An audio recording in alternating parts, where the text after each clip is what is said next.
want to bring this sitting the regular meeting to order. Ms. Barr, could you please, and the roll call. Oh, before that, we will do Carol. Could you please lead us for Pledge of Allegiance?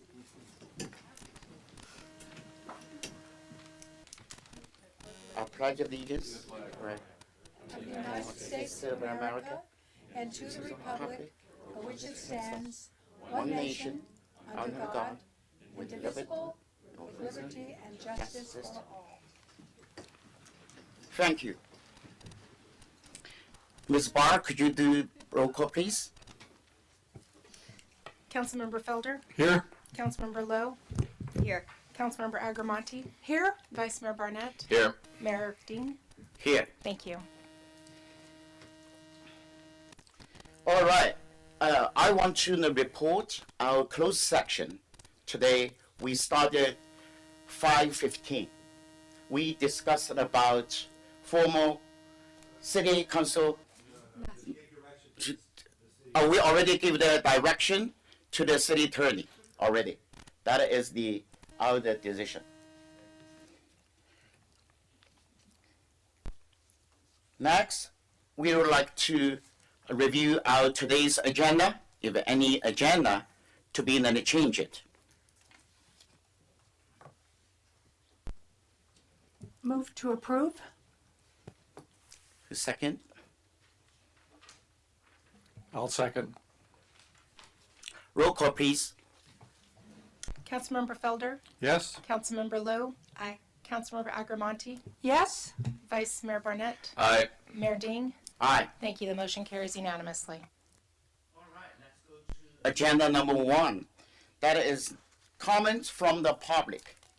This time, you can make the comments, whatever the items not appearing on this agenda.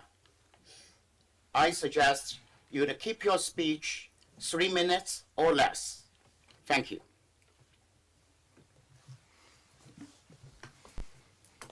Hello. Thank you for allowing us this opportunity. My name is James Whitaker. I live at the corner of East Napa Street and 5th Street East. Just about a week ago, my dog Rusty was hit by a car and killed. It was only the first time in his life and the last time that he got through a side gate and decided to try to cross 5th Street to get to the other side where we often started our walks. He had never been walked off leash, so I think he expected that we would get over there and leash him up and then continue. Unfortunately, I witnessed the accident.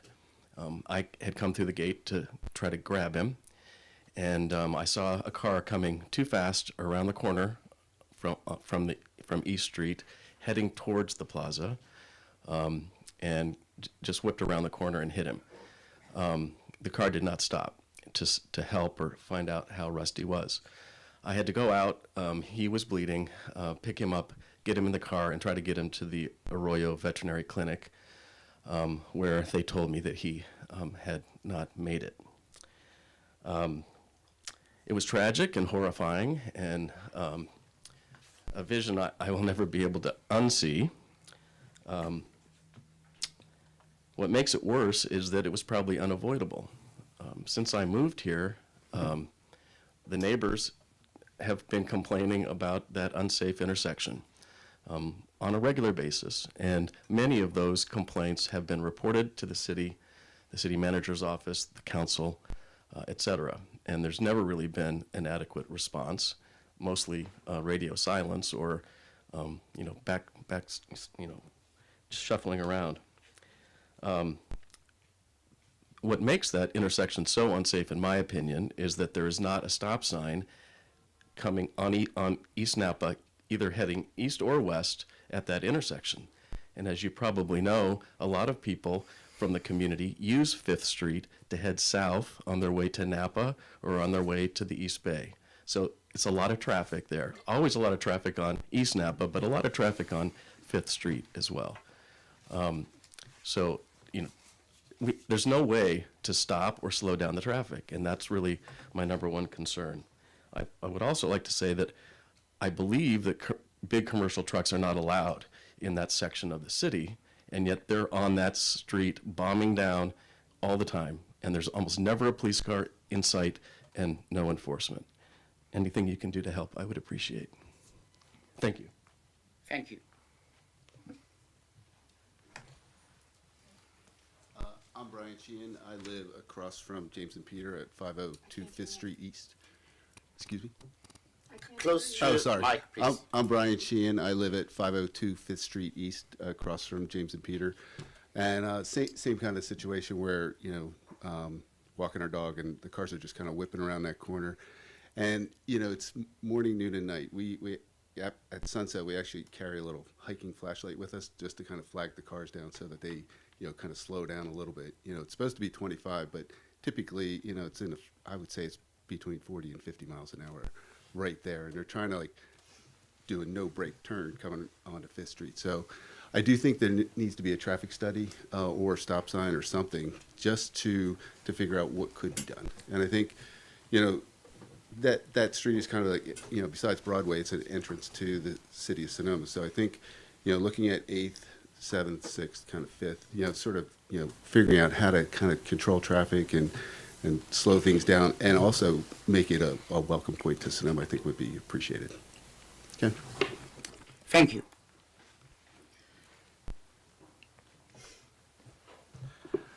Hi, I'm Peter Fitzgerald. I'm James's partner, and I live on the corner of East Napa and 5th Street.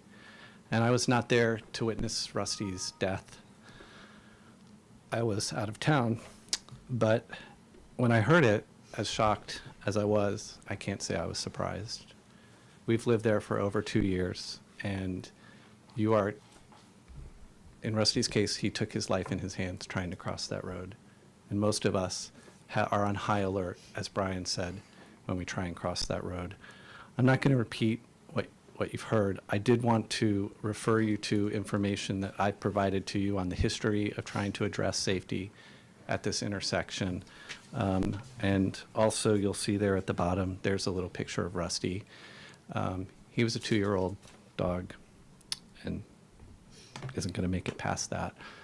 But what I would emphasize for you in this history is we've known this area is a hazard for over 3 years. At one point, almost 3 years ago, the city promised that there would be a 3-way stop sign at that intersection, and nothing has happened. And I don't believe that's because anybody thought nothing needed to be done. As you all are aware, due to your positions, there's been a lot of turnover in leadership here at the city. We've been through a pandemic. During the pandemic, traffic slowed briefly, but we've all seen that it's back in full force. It's really long past time to take action and make this intersection safe. We can't keep treating that area, our intersection, as a thoroughfare through the city. As James said, we have trucks, commercial trucks going through there way too fast.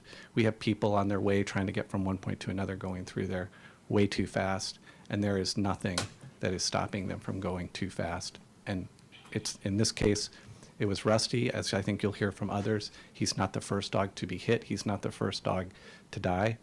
And if we don't do something, he will not be the last person to suffer at that intersection. Thank you. Thank you.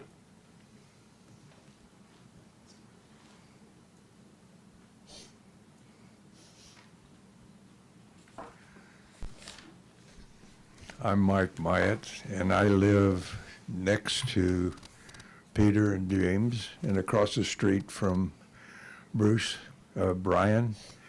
And I have witnessed this traffic problem for a long time. I've been living at 527 5th Street East for almost 6 years.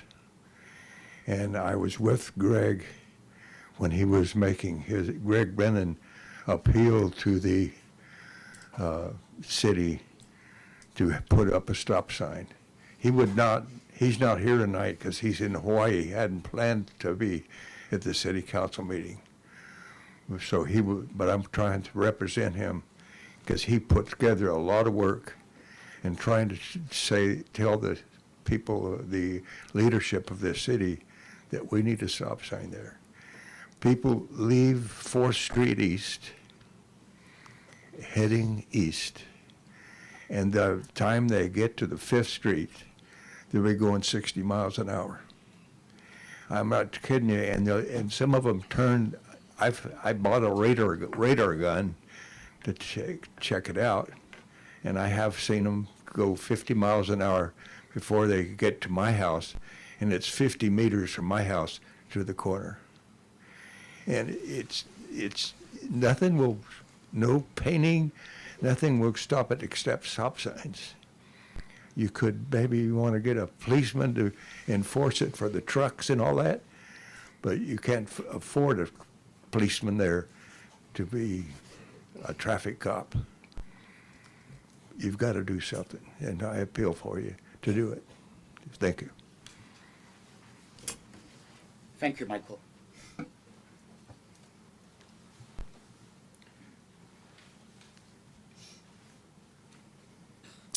Good evening, I'm Tarni Baldinger, and I've been in the Valley since 1972, following a very sad subject with another very sad subject. I wanted to come tonight, before I talk to Mayor Ding, to thank you for continuing to fly the flag of Ukraine. There's no way I can convey to you how important that is, how much energy that gives to those of us in the Valley who are deeply concerned and connected, how much energy it gives to Ukrainians who see pictures, and they do. Kyiv, our sister city, loves Sonoma. It's their favorite city, and they see our media, so it's very important. And then Jack asked me if I please could give some kind of a report on what it's like in Kyiv right now. And those of you who don't know, Kyiv is a city of about 26,000, about the size of Sonoma Valley, a little bit smaller than Sonoma Valley. So very comparable communities. But I want to begin by playing a little audio clip. See if I can do this right.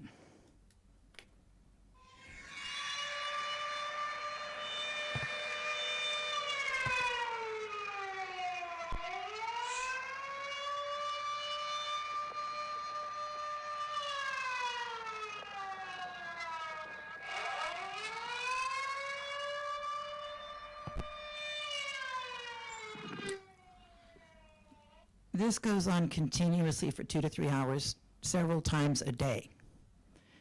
At the moment, most people go on about their lives, but a lot of people head for shelters. Their official shelters are for 3,000 people. There are many 11-story apartment buildings where there's not enough basement space. People up in the hills have basements or root cellars, but a lot of people just left, in their apartments. So what she writes, this is a woman who's actually an old friend of mine who's a member of the city council there, Irina Roshkova, who is herself a displaced person from 2014 from Luhansk. And I think we Americans forget that this war started in 2014. It did not start in February. So I will actually give you guys a copy of this. I've just highlighted a few things.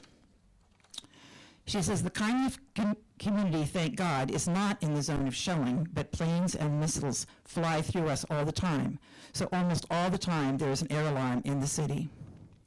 The city accepted, this is a city of 26,000, accepted 3,000 refugees as of April 4th from all cities in the shelling zone. So Luhansk, Donetsk, Kherson, Mariupol, etc. You've heard the names on the news. And as of, and they've already received 318 internally displaced people since 2014 who have become permanent residents of Kyiv, of whom this woman is one. Kyiv City Territorial Community works accept refugees from all over Ukraine. Local territorial defense stands for the protection of the city, community, strategic objects. And I've asked for some pictures around town, and most of the pictures they can't send me because there are military, protective things there, and they can't take pictures of them. So most of the city, they can't send me any Excuse pictures. me, Tony. Yeah. Your time is over 3 minutes. I give you additional 1 minute, please. You're the one who requested the report. So she said farmers, okay, so they found cases of saboteurs in the city that they've had to, anyway, farmers are working, as you can imagine, they're going to have to feed all of Ukraine, right? So then the fuel has been cut short and so forth. They work tirelessly for victory 7 days a week. All the volunteers do their jobs, go work most of the night on humanitarian assistance and so forth. She said this is a global catastrophe that should not be in a civilized world in the 21st century. And you can read the details. But I also, along with giving you that, I'm going to give each of you a set of 4 poems of mine, 2 of them from 2015 when I first encountered the war. One called To the Russian Mother Whose Son Did Not Die in Donbass because he was never there, and another called This Then Is the War, when I first saw a funeral and I realized, oh my God, this is real. And then 2 I wrote very recently, one called Instructions to Russian Soldiers in Retreat, which you can imagine is not a pretty poem, and the other called Heroim Slava, which means To the Hero's Glory, which I wrote to the Ukrainian people. So they may give slightly a different flavor to your experience of all this. So shall I bring those up now, or should I give them later, or what?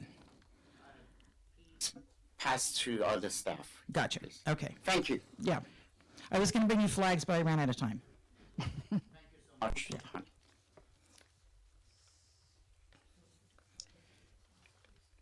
Any more?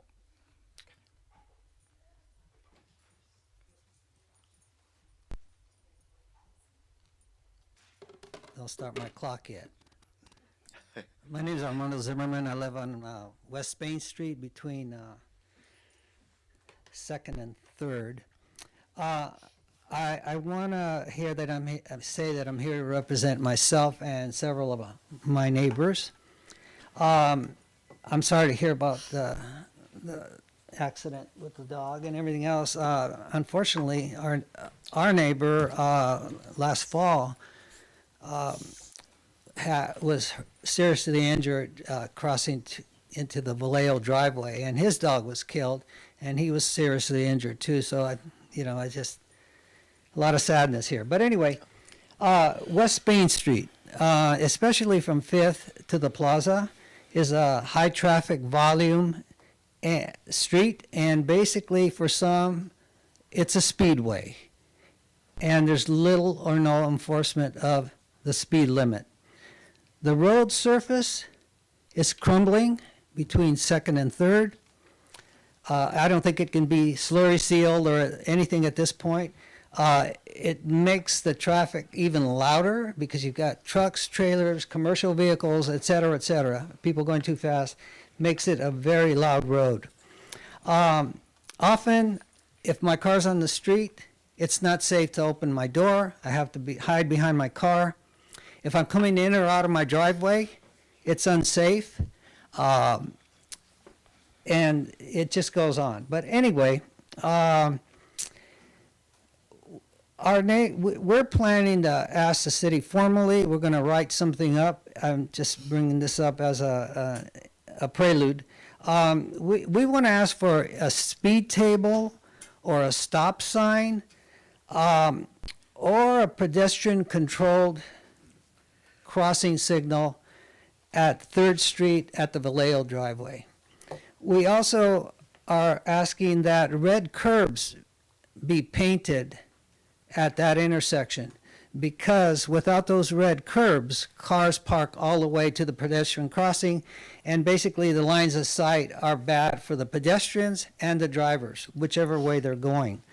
We're going to ask for solar-powered speed limit signs, such as you have on Napa Street, bi-directional, because we have as much traffic coming and going as, so we're going to ask for that. We have not made this formal request to the city yet, but we intend to, and I hope that it gets the attention it deserves. By the way, a lot of the ideas that I have, I've taken from the improvements that have been made on Napa Street, East Napa Street, and so those ideas come from things the city has already done. So I don't think these requests are outrageous or will be outrageous, and I hope they get the attention they deserve. Thank you. Thank you so much. Somebody's phone. Good evening, Mayor and Council. Larry Barnett, 637 Fifth Street East. Let me say I completely endorse the idea of stop sign on East Napa Street at the corner of Fifth Street East. I've lived there nearly 30 years, and it's a long past due that we should have some better traffic control there. With regard to pedestrian safety in general, I was curious about what the city's plans are for enhanced pedestrian crossing safety measures at France and Andrew, the intersection at Patton, across from Pete's. My expectation was when the Broadway striping was done, I remember something about the city saying it had allocated a couple of $100,000 for pedestrian safety improvements, but obviously nothing went in when the street was resurfaced and restriped. So I'm sure I'm not alone in hoping that some information about what measures will be put on Broadway is forthcoming. As most of you know, I'm a fairly avid walker, and I cross Broadway virtually every day if I'm walking west, and it really needs some attention. Thank you. Thank you, Larry.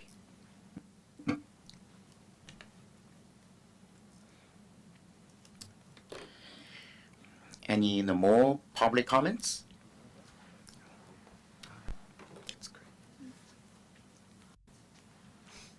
Hi, I'm Denise Spencer. I live at 620 Fifth Street East, and I just want you to know that I wholeheartedly also agree that we need a stop sign at Fifth and Napa.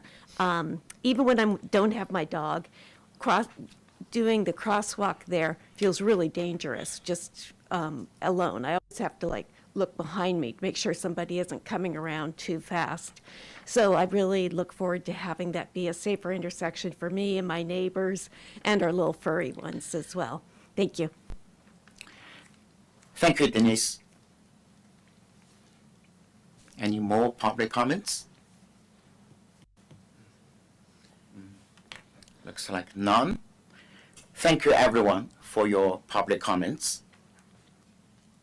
Let's go to agenda number 2, meeting dedication.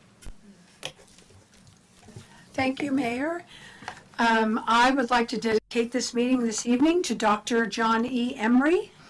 With deep sadness, we have lost one of the legendary greats. February 21st, 2022, John E. Emery. He was an Olympic gold medalist, noted plastic surgeon, and philanthropist. He was the most amazing person I think I've ever heard or met.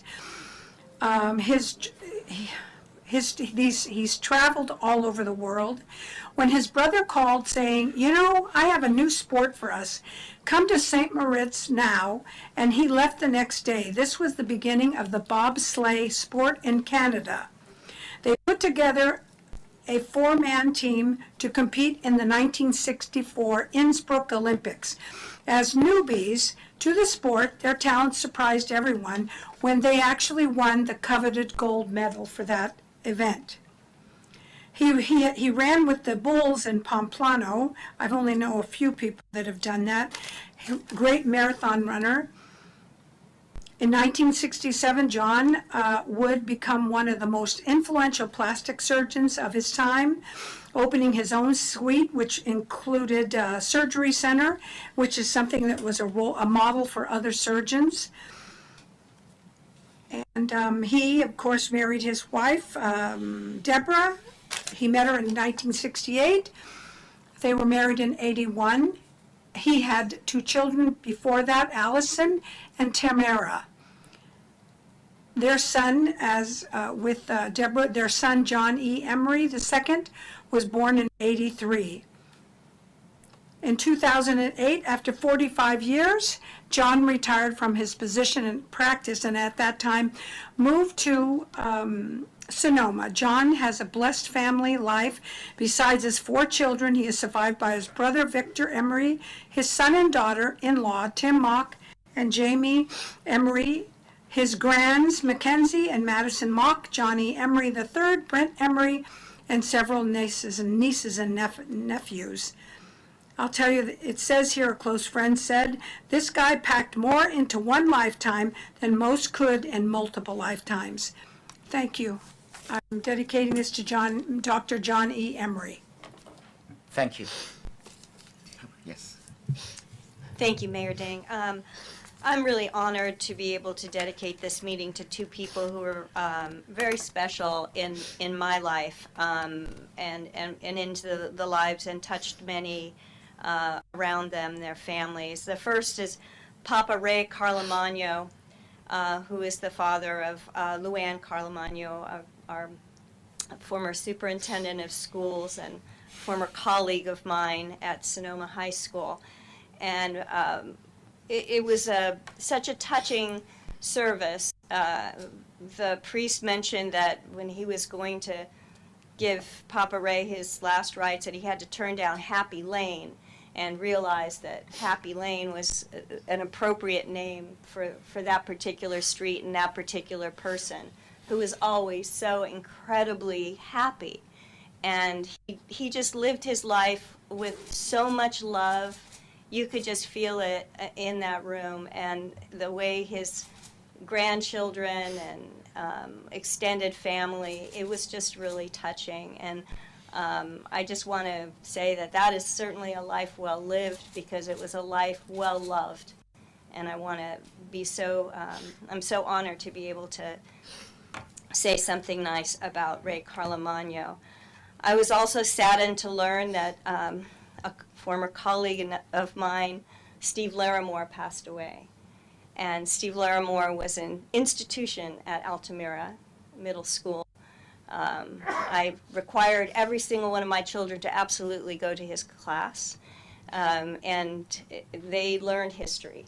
He had the most incredible whiteboard that was covered with more things on it than you could possibly imagine, and somehow he managed to connect them all and make history something that people enjoyed. I loved the songs he sang, patriotic songs, and other songs of inspiration. I was honored to have been a teacher along with Steve Larimore and a colleague, and I send my best out to Linda, Ashley, and Brandy on their loss. Thank you, Mayor Ding. Thank you so much. Do we have any other dedication? Yeah?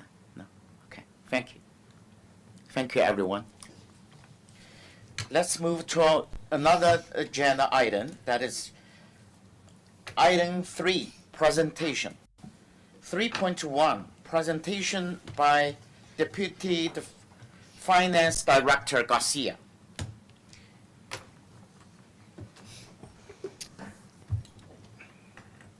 Okay.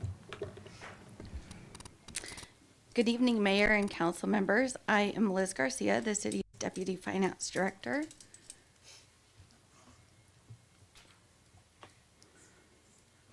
What?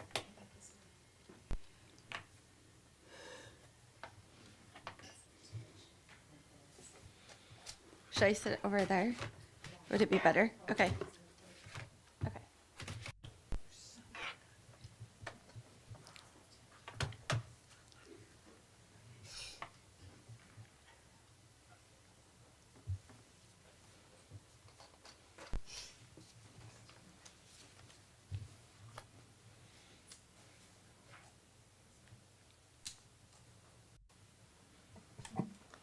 Sorry, technical difficulties here. It worked right before the It's meeting started. always, yeah, it's fine.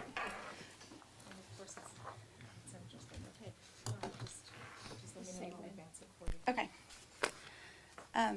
Slide 2. Tonight is a review of the budget process, a brief review of government finance, and staff's recommendations for the budget study session formats. Slide 3. We have 2 planned budget workshops. The workshops will be May 4th and 18th, and anticipate a budget adoption on June 1st. On August 17th, staff will come back to council with the 22-23 budget book. The cities provide many services that are not based on fees for service, although some activities at operate as business type activities are based on user fees, such as the water utility and cemetery. A budget is a financial plan projecting revenues and expenditures for a defined period of time. The city currently has 54 active funds, each with a different purpose. You can think of this as 54 different companies that the city operates. The general fund is used to account for general operations and activities. Council has significantly more discretion about how they can spend this revenue. This is the city's main operating fund. It's largely funded with general tax revenue. Fiscal impacts to the general fund play a large part in the city's ability to pay for core community services such as public safety.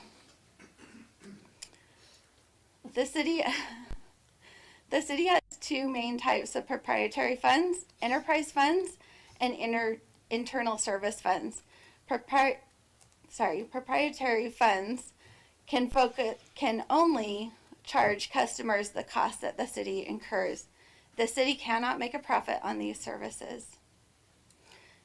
The enterprise funds account for operations that are financed and function like a private business. Separate funds, such as the water fund and the cemetery fund, are established for specific purposes, and the cost to provide the related service is paid for with revenues primarily user charges generated and recorded in the fund. Enterprise funds are intended to be fully self-supporting and not subsidized by the general fund or other funds. Internal service funds are used to account for the special services provided by the city departments from within the city.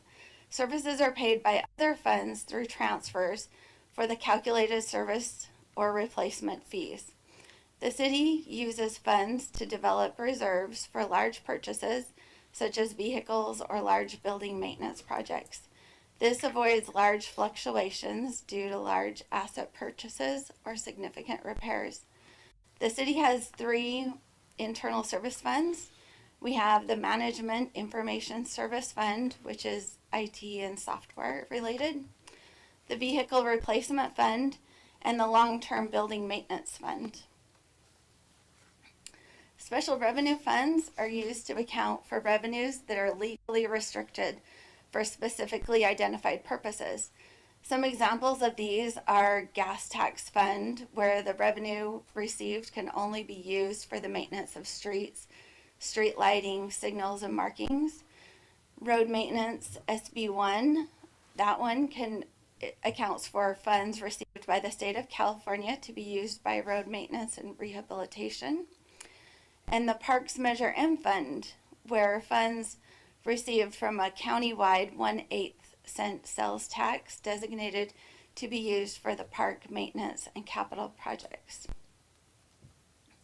Fiduciary funds are used to account for assets that are held in trust for others, and therefore the monies cannot be used to fund the government's own expenses. Trust funds are set up for the benefit of a particular group or beneficiary, such as the cemetery endowment. And agency funds are used to account for funds held by the city for other governmental agencies. The Redevelopment Successor Agency is the largest fund that the city maintains in the agency fund. The other governmental funds are the funds that don't fit in the other categories. These would be the capital projects funds, a debt service fund. Restricted funds exist when constraints are placed on the use of resources. In order to use the monies, council must meet the revenue restrictions. For example, the bond proceeds must be spent for the designated purpose within 5 years. Consequences to exceeding the 5 years includes the required use of proceeds towards the payment of the debt. Grants from other governments are designated for special purposes. As the city has only one central administration, each department and enterprise fund share the services provided. legal, city manager, human resources, and administrative services. The costs associated for these services are charged out to the other departments and the funds based on the calculated percentage for their shared service. For example, the cost of preparing payroll for the water fund is calculated based on a percentage of staffing and the related administrative expenses to prepare the payroll, and then it's allocated to the water fund. Capital Improvement Program is a 5-year plan which identifies projects that refurbish and improve city infrastructure and equipment. Projects included in CIP are generally large and expensive, often taking multiple years to complete, and require special funding sources outside of the city's general fund. The CIP identifies the project schedule and financing plan for each project. The CIP includes projects to improve the city's streets, sidewalks, bikeways, water system, storm drainage, parks and open space, cemeteries, and other city-owned buildings. And these are some of the funding sources for the CIPs. Next slide. Reserves help make sure that Sonoma can respond quickly and decisively to extreme events. A reserve provides protection from risk by giving the city time to make the needed adjustments. Sonoma's reserve policy for the general operating fund and the water operating reserve is 17% annual expenditures. In other words, 2 months of expenses. Next slide. Next slide, please.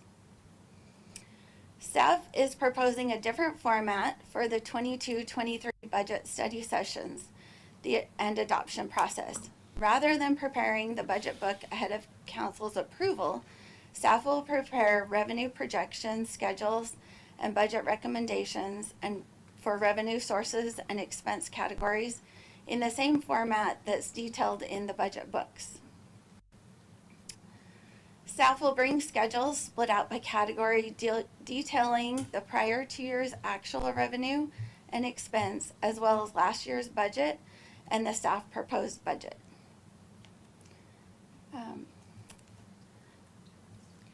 Nope, that's good. Staff will review with council the revenue assumptions and history by category used to create the staff proposed budget. The presentations will include discussions of the larger revenue types like sales tax and Measure V and TOT.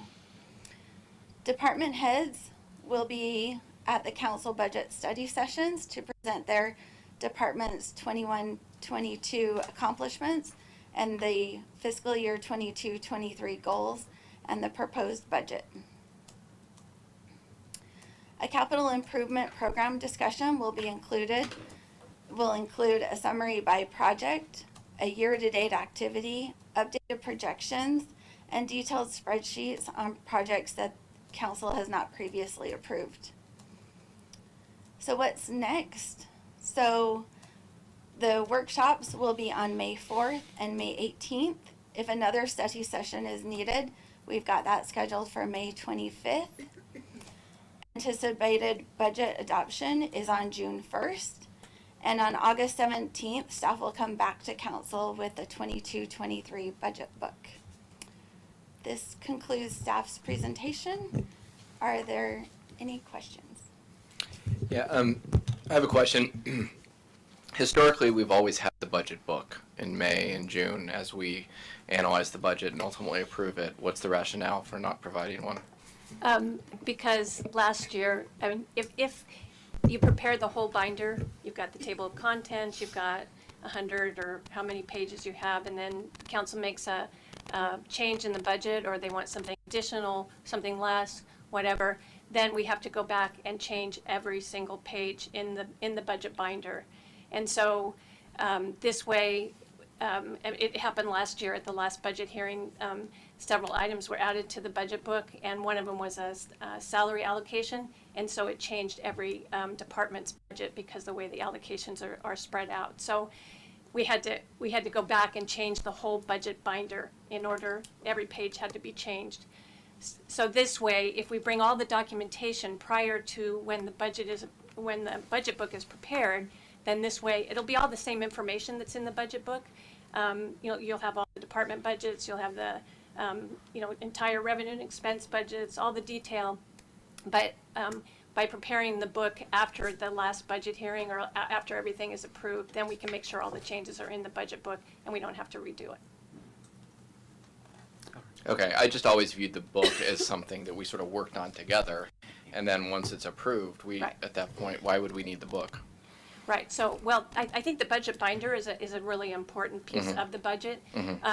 But you'll be able to work, you'll have all the documentation right in front of you. It'll essentially be the documentation that was included in the budget binder, but it won't be. So what would not be in it?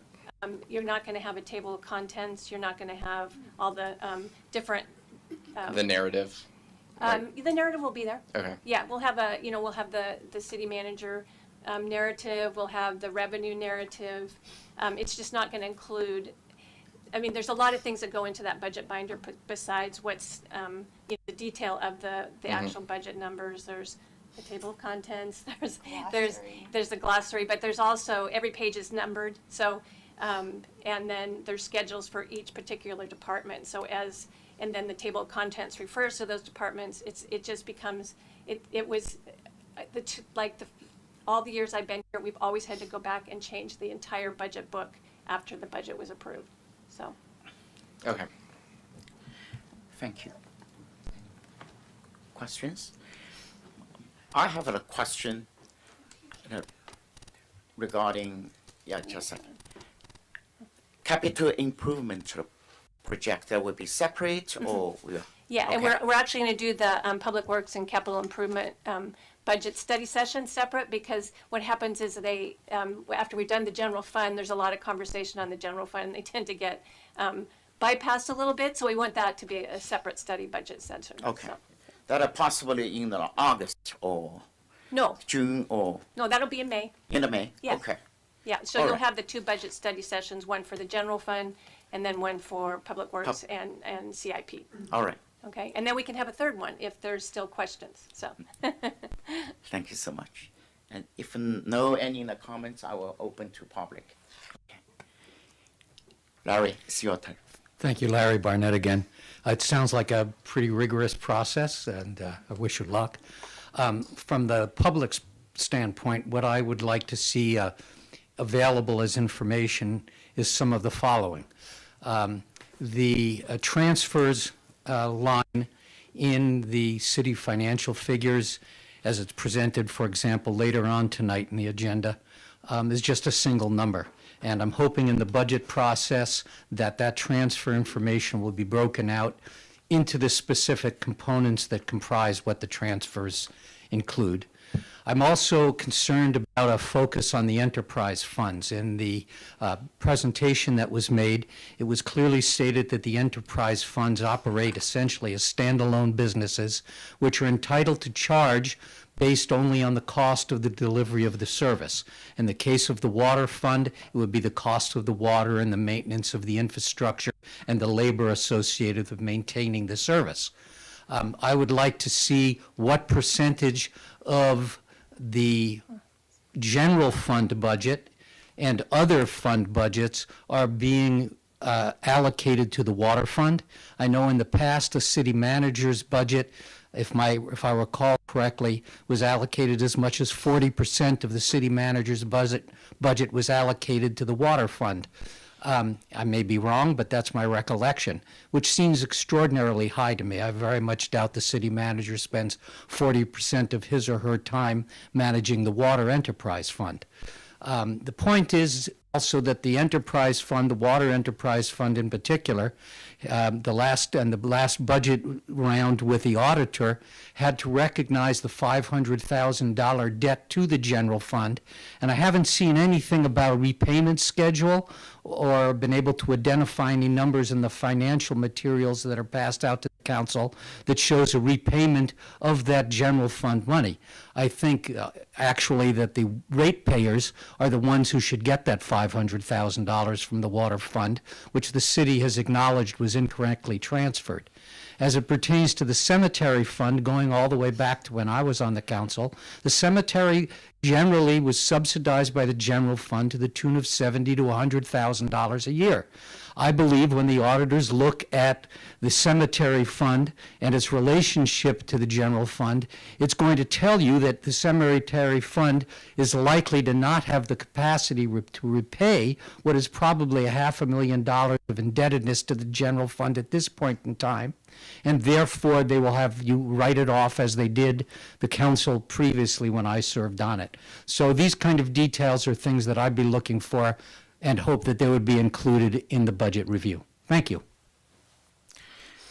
Thank you, Mr. Bonnet. Any more public comments? If not, do you want to answer Larry's question or? Well, I was just going to say that the $500,000 was paid off, and it was, I could go back and we can get the resolution. It was paid off with interest, so, for the water fund, yeah. Yeah, my memory also tells that is right. We already paid back, and also the city issued an invoice for some release service or something like that. Paid it back. Yeah. All right. Thank you so much. That is a very good presentation, and also the welcome to our city team. Yeah, great presentation. Thank you. Let's move to a next agenda item. That is number 4, consent calendar. First of all, I would like to pull off 4.3 for individual discussion.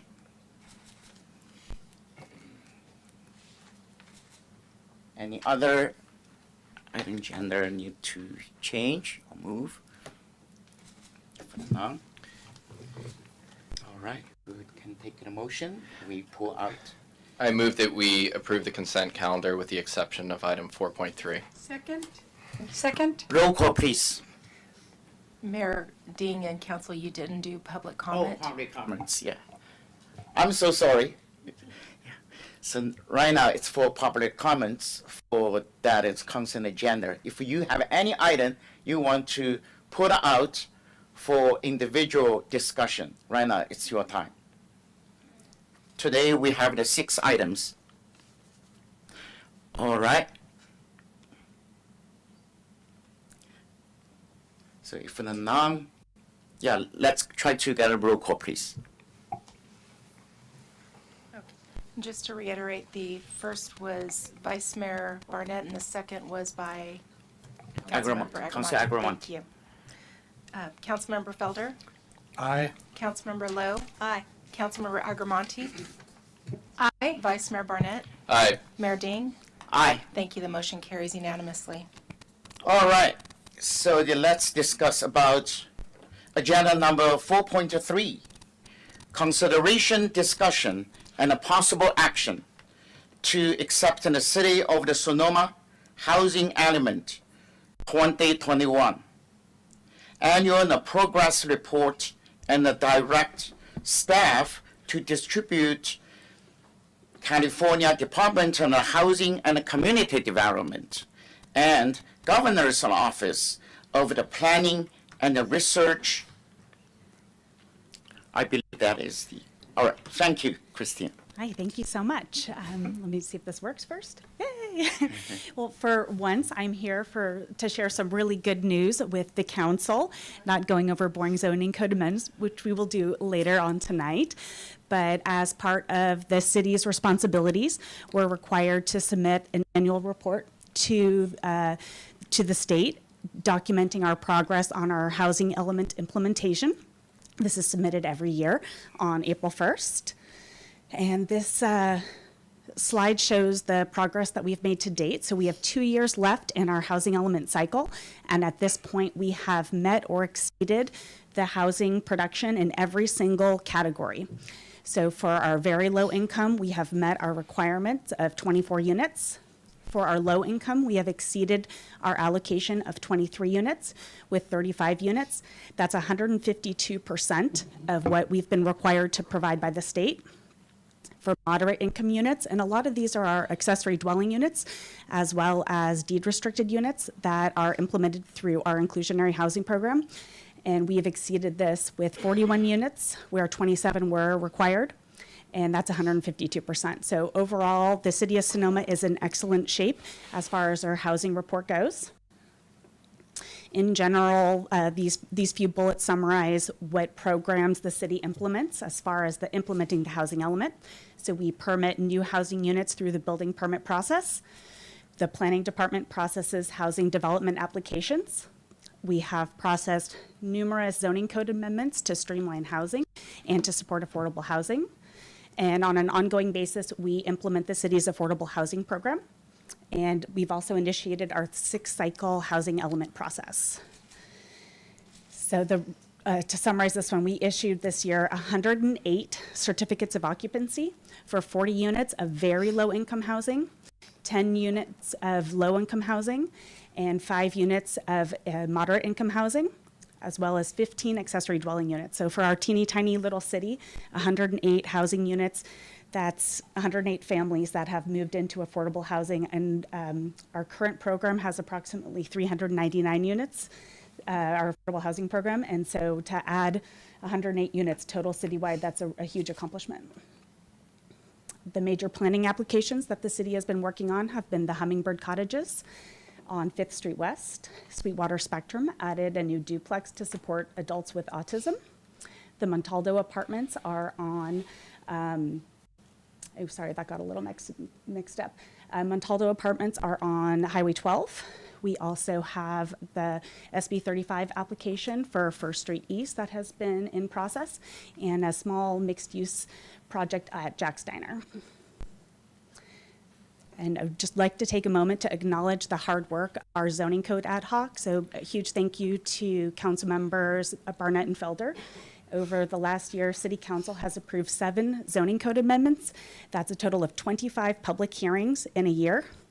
That's quite an accomplishment.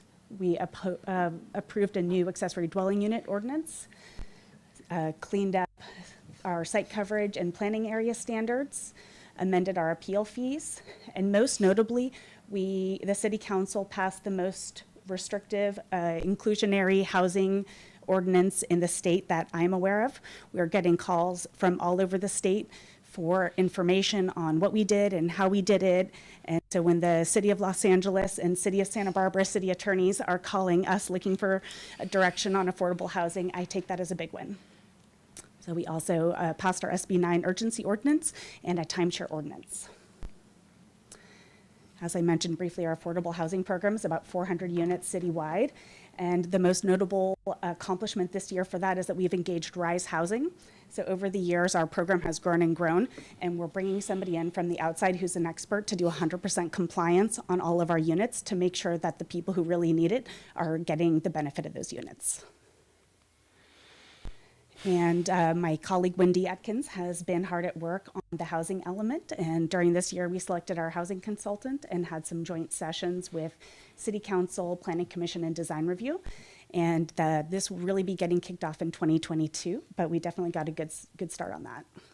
So we'll definitely be finishing up the housing element and following up with some more zoning code amendments.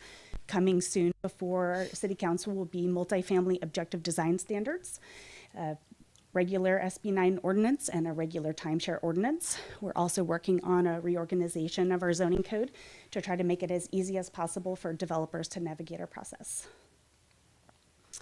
And that's the end of my presentation, and I'm available for questions. Thank you. Questions? Question? So on the SB 9, right now we just have an emergency ordinance. Where in at the moment it says that it should be an affordable unit that's built. Where would that fit on the chart that you had? Let me bring that up. And so these numbers are all coming down from the regional housing needs allocation. The state gives us certain goals to meet. So our next 6 cycle is going to be 311 units total. So it's going to be about double. So where these would come in is in every single income category, depending on whether the unit would be an ownership unit or a rental unit. So we would have structured it to parallel our adopted ordinance, which hits every single category. Okay, so it could go into any of those categories depending on how the owner creates them. Correct. So our ordinance structures rental units to be extremely low, very low, low. And then our ownership unit is low, moderate, and middle. Okay, and to date, at last time we asked, there weren't any applications on SB 9. Are we seeing any of that? We've had several tentative parcel maps that are coming in, but we haven't had any SB 9 applications. Okay, thank you. Thank you. I have a question. Christina, is there any update on whether we are still on the list for SB 35? I noticed there's an application in there that wants to use SB 35, and obviously that's a new state law that, you know, for lack of a better term, punishes cities that aren't meeting their regional housing needs assessment. Clearly we are, yet we're still on the list. So my understanding is that the way the state looked at SB 35, they picked the middle point of the housing element cycle. So at the middle point of the housing element cycle, we had not made enough progress in our moderate and market rate unit houses. And so pretty much every jurisdiction in the state is on the list for SB 35 qualifying at different category levels. And at the end of this housing cycle, it'll get revised again. If I can just add to that, the fact that we now have met all of our RENA numbers means that for the 6th cycle, we will not be on the list.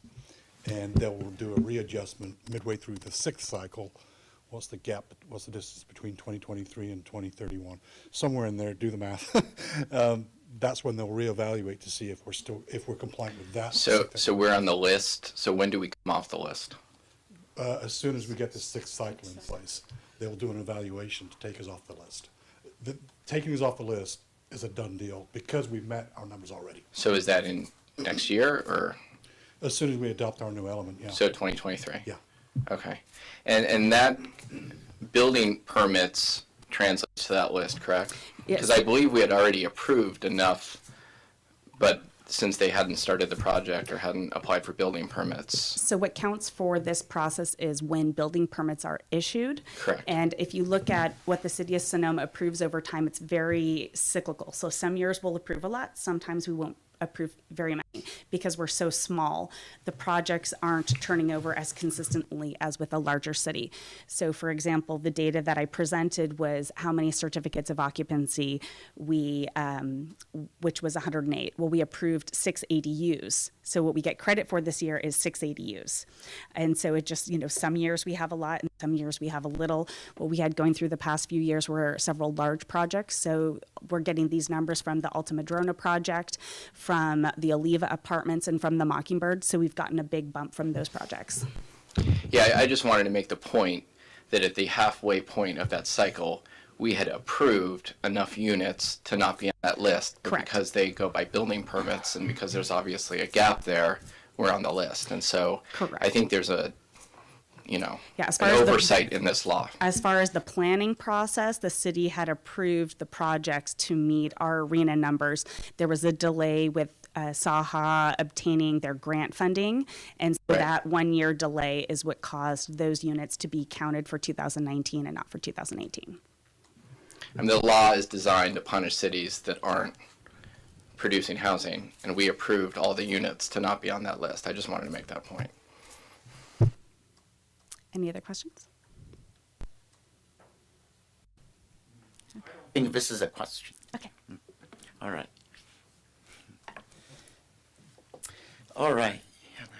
Thank you for your report. Yeah, basically that is the, yeah. We'd like to, you know, great presentation. Right now it's time for us to open to the public. Oh, that's good. Seeing none. Seeing none. Yeah, we have done more discussion. Get back to our city council.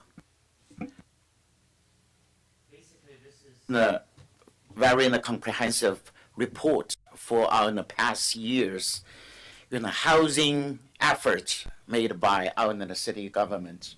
I would like to say it's itemized all our accomplishments during the past year.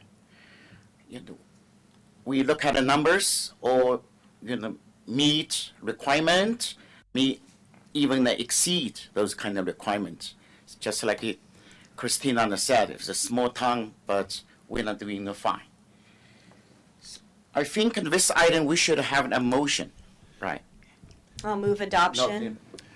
Mr. Mayor, I'm sorry, Mr. Mayor. Oh, yes. I just saw Yeah. something and I wanted to highlight for our city because I think it's huge. Yes. Throughout the state of California, for many years as I've been going through these cycles, it's almost guaranteed, nailed on, that just about every jurisdiction meets the above moderate because it's a market rate and they can produce that day in, day out. When you look at our numbers, we have satisfied the very low, the low, and the moderate first. And you look at how well you've done that as compared to the above moderate, it's a hats off to the city of Sonoma. Thank you. And Thank you. Well, that's why I moved approval to Mr. Storr. Thank you for making such a fine point on my motion. And I have a comment. I would like to congratulate the Zoning Development Code Ad Hoc Committee. I was roughly taken off of that for reasons. For real reasons. It was a coup, right? Yeah. It was a coup. And I am so happy. I thanked you for saying, Madeline, we'll just do it, okay? Yeah, fine. So I appreciate that, and I really congratulate you. A lot of hard work went into that, so I appreciate that. I think there was a motion. Yeah. I'll second that motion. All right, yeah, roll call, please. Councilmember Felder, Aye. Councilmember Lowe, Aye. Councilmember Agramonte, Aye. Vice Mayor Barnett, Aye. Mayor Ding. Aye. Thank you. The motion carries unanimously. All right, let's move forward to the next item. That is 5, the public hearing. Today we have the two, 5.1 and 5.2. Yeah, we just did a little bit of warm-up exercises. We've just finished in the 4.3, right? All right, 5.1, that is a discuss, consider, and take a possible action to introduce an ordinance amending Sonoma Municipal Code, Title 19, Chapter 19.56, Permit Implementation, Time Limits, Extensions, Chapter 19.81, Appeals, and Chapter 1992, Definitions, to add a procedure for applicants to request a hearing before the Planning Commission to determine the continued validity of the permit or approval, or whether or not a permit of approval has expired or will be expired. Align the timeline for the appeals with the current permit implementation standards and clarify the various definitions related to developmental projects. The proposed amendments are exempt from the California Environmental Act, that is SECA, pursuant to the Section 15061, the B3, General Rule of the SECA Guidelines. Come back again. I That's know. Great. It's the Thank Christina you. show tonight. I will keep this one shorter. It's zoning code amendments are not quite as exciting as patting ourselves on the back for doing a great job for affordable housing. But this item is a continuation of the efforts for the last 2 years to clean up our zoning code. And for the newer members of City Council, our last comprehensive zoning code update was in 2003. And what has been done previously is we waited a really long time and got a really, really comprehensive update and brought everything at once. And so we've been working with the ad hoc to kind of take more bite-sized chunks. And so the bite-sized chunk that is before you this evening is 1956, 1984, and 1992. The Planning Commission also reviewed modification amendments to Chapter 1948, parking and loading standards, but they had some suggestions for additional changes and some direction to staff. So that item is not before you this evening. And the goal for the amendments to 1956 is to provide clarification regarding hearings on use permit and other entitlement expirations. 1984 appeals is to align with prior modifications regarding permit implementation dates. It was a change going from just however many days to specifying business days to clarify when a permit is valid and when an appeal needs to be filed. And then amendments to 1992 definitions. And apologies, that top bullet is not correct. The roadways will be postponed to another date. There's just some missing miscellaneous definitions that have been giving the Planning Commission trouble over the years, and staff and members of the public as well, including better defining garages and carports and missing a definition for lot pad graded area. So we'll be cleaning those up. And the next steps are to hopefully introduce the ordinance this evening and bring the item back for adoption on April 20th, and it would go into effect 30 days later on May 20th. That's the end of my presentation. I'm available for questions.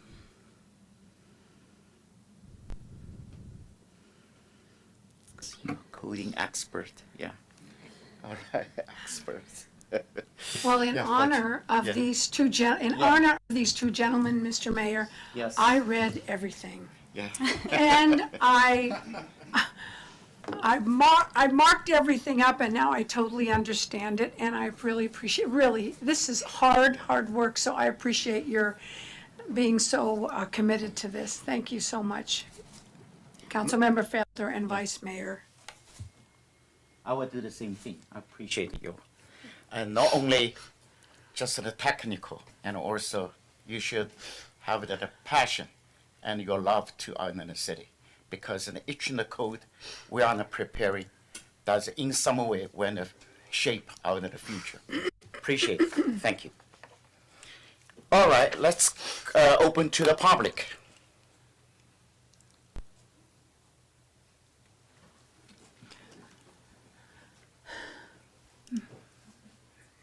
Well, no one's. Yeah, no. Mr. Larry, do you have anything to? Okay.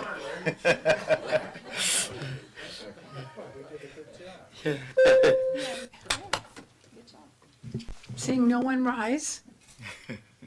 Because we already did a lot of the thing. Right. Yeah, that is the reason why it says thank you again. Yeah, and I just want to thank staff, Planning Director Storr and Christina Tierney. They did a lot of work on this, so thank you. And also thank you to the Planning Commission for their thorough review as well.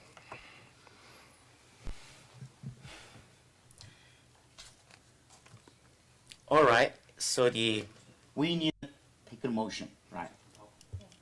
We will, You need to close the public. all right, yeah.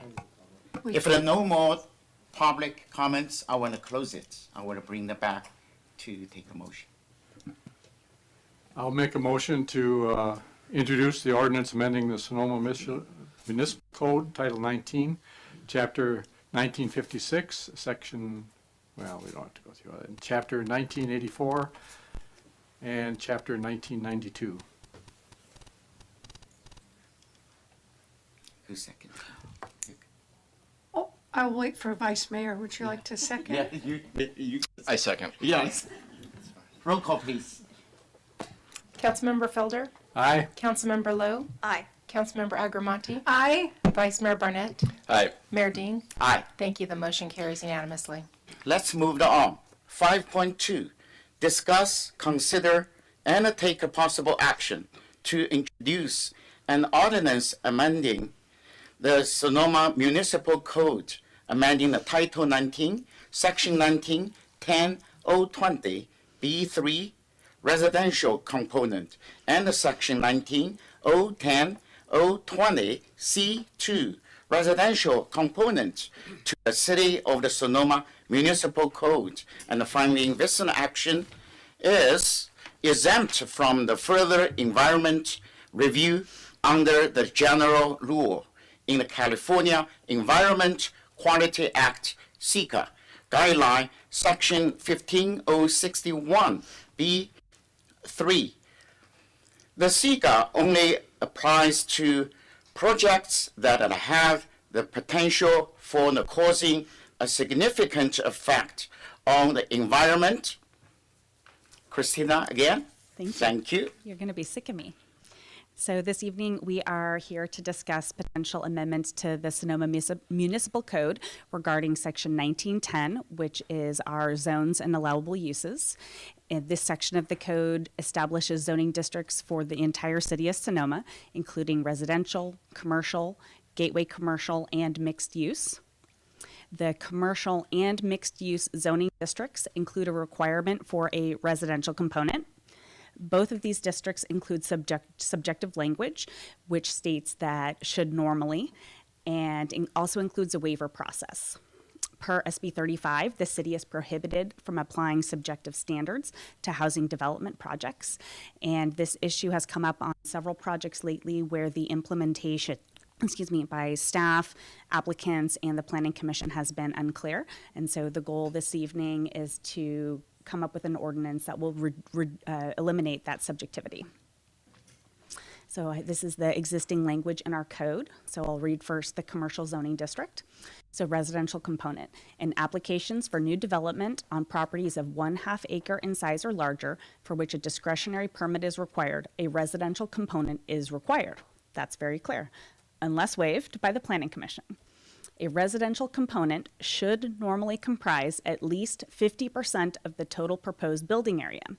Circumstances in which the residential component may be reduced or waived include, but are not limited to, include the following: the replacement of a commercial use within an existing tenant space with another commercial use, the presence of uses or conditions incompatible with residential development on or adjacent to the property for which a new development is proposed, property characteristics, blah, blah, blah, limitations imposed by other regulatory requirements such as the growth management ordinance.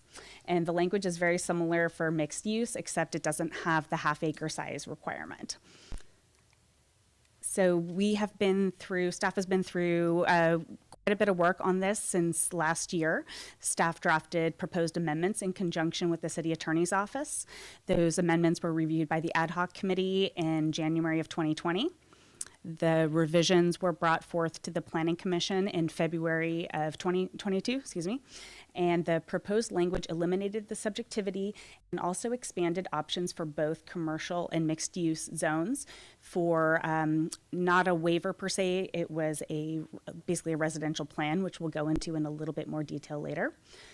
The draft was reviewed by the Planning Commission, and staff was directed to come back in March, and the proposed language in March required that a residential component shall comprise 50% of the total proposed building area, and also included examples of how the calculation should be made. And we are now here before you this evening to discuss the draft that was recommended by the Planning Commission. So in February, the Planning Commission direction was to simplify the proposed recommendations to allow for an in lieu fee to be paid instead of building some of the residential development on site, and not to allow the suite of options that was originally proposed by staff, which included land dedications, off-site construction, acquisitions, and rehabilitation and conversion of existing market rate units to affordable units. In March, staff came back with the recommendations and direction, and the Planning Commission updated and revised its recommendation and kept the in lieu fee option for the commercial zone only, but took that out of mixed use, and stated that the residential component shall comprise 50%. For mixed use, they eliminated the in lieu fee and changed the 50% requirement to 80% and limited commercial development to 20%. So overall, the commercial zoning district as proposed and before this city council this evening, it would amend the language to remove the subjectivity.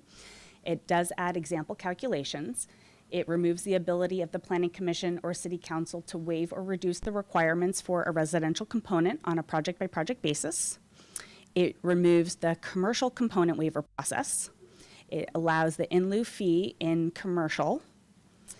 And for mixed use, again, eliminates the subjectivity, and the example reflects the 80% direction, and again, removes the ability of the planning commission or city council to waive, reduce, or to have alternatives to the requirement of housing being built on site, and no option for in lieu fees.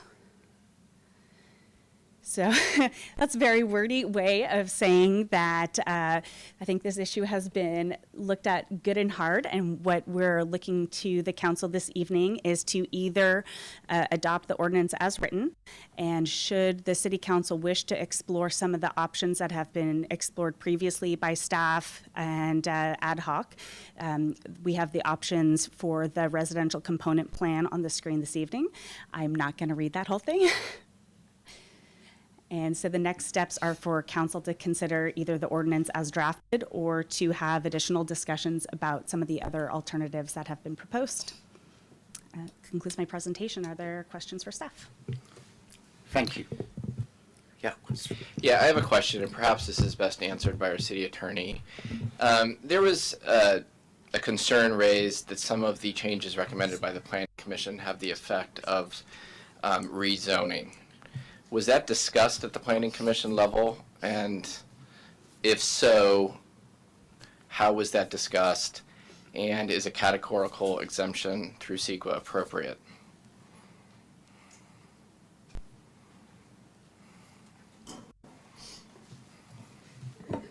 It was discussed. I don't know if at length it was discussed, but it certainly was discussed, and the effect of the proposal was understood. I think one of the opponents to this proposal, Attorney Michael Woods, has raised the issue of whether or not that causes the zone to actually be changed, and thus an exemption under CEQA would be inappropriate. I think that's an important issue that needs to be researched. I've not researched that issue, but it's one that I think that needs to be looked at, because it's my understanding that the effect of the Planning Commission's recommendation is to require in the mixed-use zone 80% residential. And whether or not that is something that transforms the intent of that zone is a little unclear to me, because I don't have a history of its actual implementation. Meaning, I don't know over the last 5, 10, 15 years whether mixed-use projects have typically resulted in that type of percentage of mix. I don't know that. But it would seem to me it'd be something to look at and may in fact trigger a more heightened CEQA analysis. Now, I believe a few years ago we changed something in the mixed-use zone where you could have 100% residential. Would that affect any of the CEQA review if our ordinance does currently allow that? I don't know. Because the questions that were raised in the letter you described, were interesting questions, and I just want to make sure we're doing the right level of environmental review. I think they're significant, and as a matter of fact, if the council is inclined to adopt what the commission is proposing, I would ask that you delay that action until I've had a chance to look at that more carefully.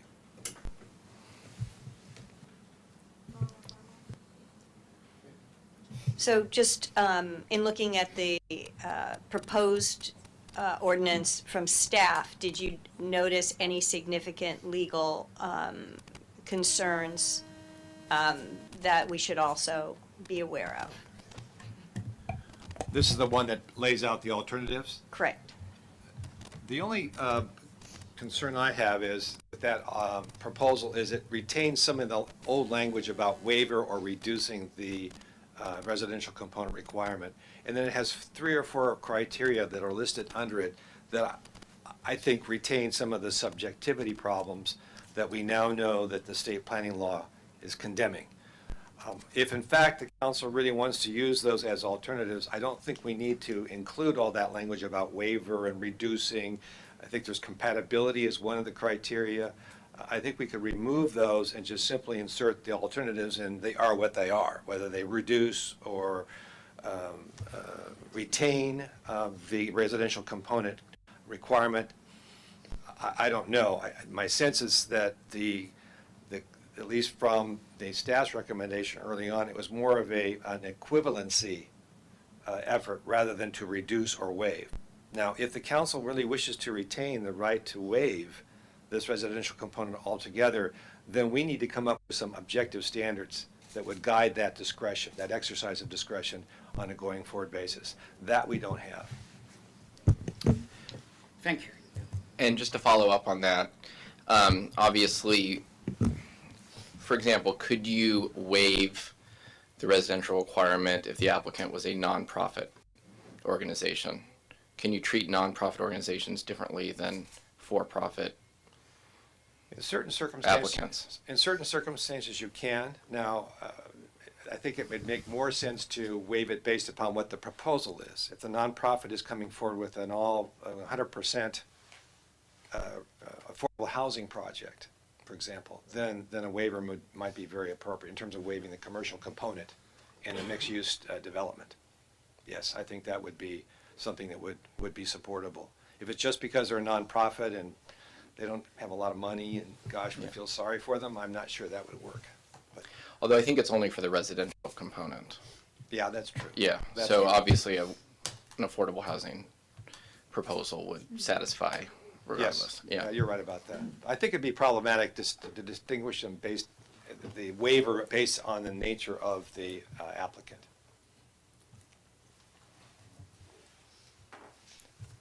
Any more comments? Questions? Let me open to public.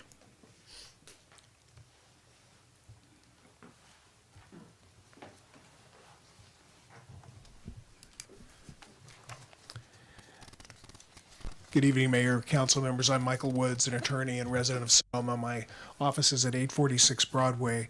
I'm here this evening on behalf of Lat 33 Capital, which owns MacArthur Place Hotel, the former Sonoma Truck and Auto site across the street, and the adjacent duplex at 100 East MacArthur, all in the mixed-use zoning district. As detailed in the correspondence that I sent you yesterday, we support adoption of an ordinance incorporating staff's original February 10 recommendation to the Planning Commission with the changes suggested by the city attorney regarding the flexibility issue and compatibility issues. The recommendation would retain the city's flexibility to consider projects in the commercial and mixed-use zoning districts on their individual merits and grant approvals of alternative means of addressing the housing component requirement in the discretion of the city, but subject to objective criteria as set forth in the recommendation. That recommendation incorporates and expands criteria used over many years for granting a change in the housing component requirement and adds the potential for off-site construction, conversion of market rate housing, and payment of an in lieu fee.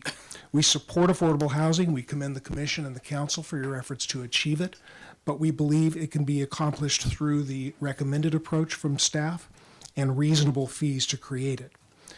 We oppose the recommendation of the Planning Commission since under that approach the city's discretion would be severely limited or non-existent.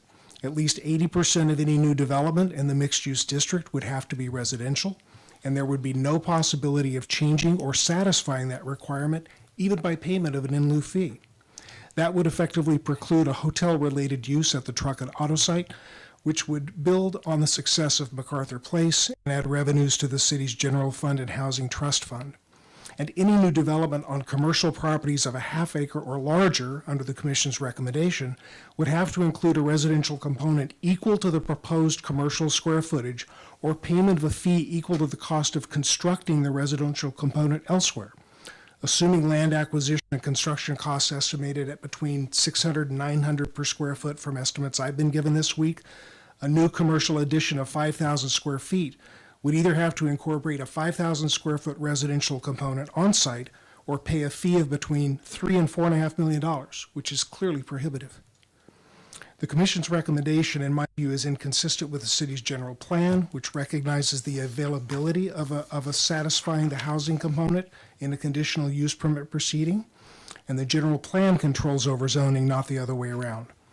I think inadequate notice has been given to property owners in the mixed-use and commercial districts for a recommendation that not literally, but would have the practical effect of rezoning mixed-use districts to residential and large commercial properties to mixed use. No notice was given to that. There's an 1/8 of a page ad published in the paper that simply mentions the code sections that were under consideration.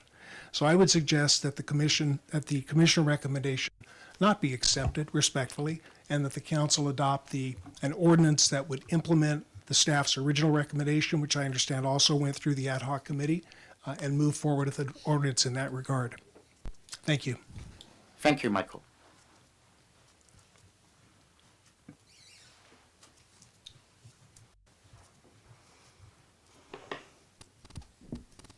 Good evening, Mayor Ding and members of the City Council. My name is Carol Marcus, 873 First Street West. What the Planning Commission is proposing is not a departure from what has existed in Sonoma's development code for at least 20 years. It's just clearer, which is what the state has asked for. As currently defined in the development code, a mixed-use zone is predominantly a residential zone. In the current language, the commercial component may be required, but a residential component is required. In the commercial zone, the existing language reads that 50% minimum of the project area is to be devoted to housing. The Planning Commission is simply clarifying existing language by removing the waiver of the housing requirement. The proposal that the planning staff has put before you is not to, quote, offer flexibility to the housing community, as their recommendation to you states. It is to offer flexibility to the commercial development community so that they may choose options rather than to include the required housing in their development projects, which is no guarantee that housing will be built at all. Because of the existence of the waivers, there is perception that flexibility to provide housing already exists in the commercial and mixed-use zones, resulting in almost every applicant in these zones requesting a housing waiver. This is what has led to the over-speculation of commercial and mixed-use parcels in Sonoma. By removing the waivers for providing housing, applicants would clearly understand what is currently required in these zones. What we have in Sonoma is a housing shortage, or at least that's what we've talked about having. There is a large segment of our community who cannot afford a single-family home here, nor do they qualify for capital A affordable housing. This includes young singles, young families, empty nesters, and seniors. Sonoma needs to provide a range of housing types for these community members, many of whom would love the opportunity to be able to live in the city's center, which is what is envisioned in Sonoma's general plan. I'm sure you've all read today's Index Tribune about the declining enrollment in Sonoma's schools, due in large part to the high cost of housing here. This should be very concerning to you. In 10 years, school enrollment is projected to be half of what it was when my kids were going to school here. I don't believe Sonoma is at risk of becoming a bedroom community, as has been purported. What we are at risk of is not becoming a community at all. We're at risk of is not becoming a community at all, but a community comprised of second homeowners, tourists, and commuting service workers. I urge you to require developers in the commercial and mixed-use zones to comply with Sonoma's existing development code and removing the housing waivers as the Planning Commission has recommended, so that more housing is available to more segments of Sonoma's community. Thank you, Carol. Good evening, City Council. My name is Bill Hooper with Kenwood Investments at 144 West Napa Street. The Planning Commission's version of the ordinance is effectively a rezone. The history of the waiver has happened time and again, and our proposal that's been before the city for over 10 years now has been asking for that waiver. We introduced it in a time where this city desperately needed jobs, and those days may come again, and so the council should leave that flexibility in. I saw the color-coded map earlier and how little red zoning there is, especially those of over a half acre. So why tie your hands when the merits of an individual project may warrant not crowding the property with housing? Given that housing is a priority, we have developed our proposal and are working with a property on Broadway, a 5-acre parcel that could house up to 100 low-income units. We've been working on this for 5 years and collecting urban growth credits or growth management credits to finally be able to propose this project. Kenwood has brought in Burbank Housing to help develop this with us, and the funding that would come out of an approved hotel project would very much make this happen. Over the last 5 years, we've been wanting to introduce this, haven't been able to until we got enough credits. We're now ready to proceed with it. Staff's ordinance allows us this flexibility. The Planning Commission does not. An in-lieu fee or the ability to build elsewhere could actually accelerate the development of housing. We would urge you to stick with the original staff recommendation and allow yourselves the flexibility to approve or disapprove projects with or without housing in the commercial zones. Thank you. Thank you, Bill.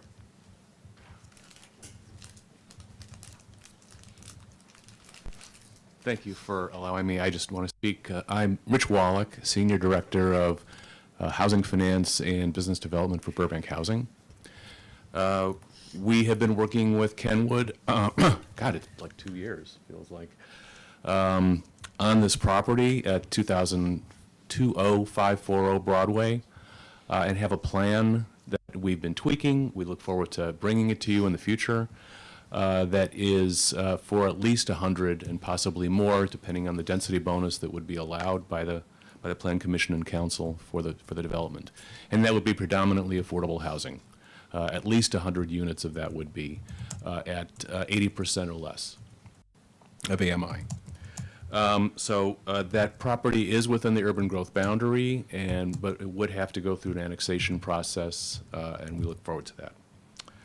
My understanding is, from hearing all about all this, is that the ordinance as it stands now would not allow them to be able to provide funding to the affordable housing project in order to build their hotel. And if the city had that type of funding, because it's a large site and a large project, we wouldn't have to look to other developers to work with us to build these things. But that is the nature of affordable housing these days. So I think, our understanding is without that type of funding, this project couldn't go forward. Thank you. Thank you, Mr. Warwick.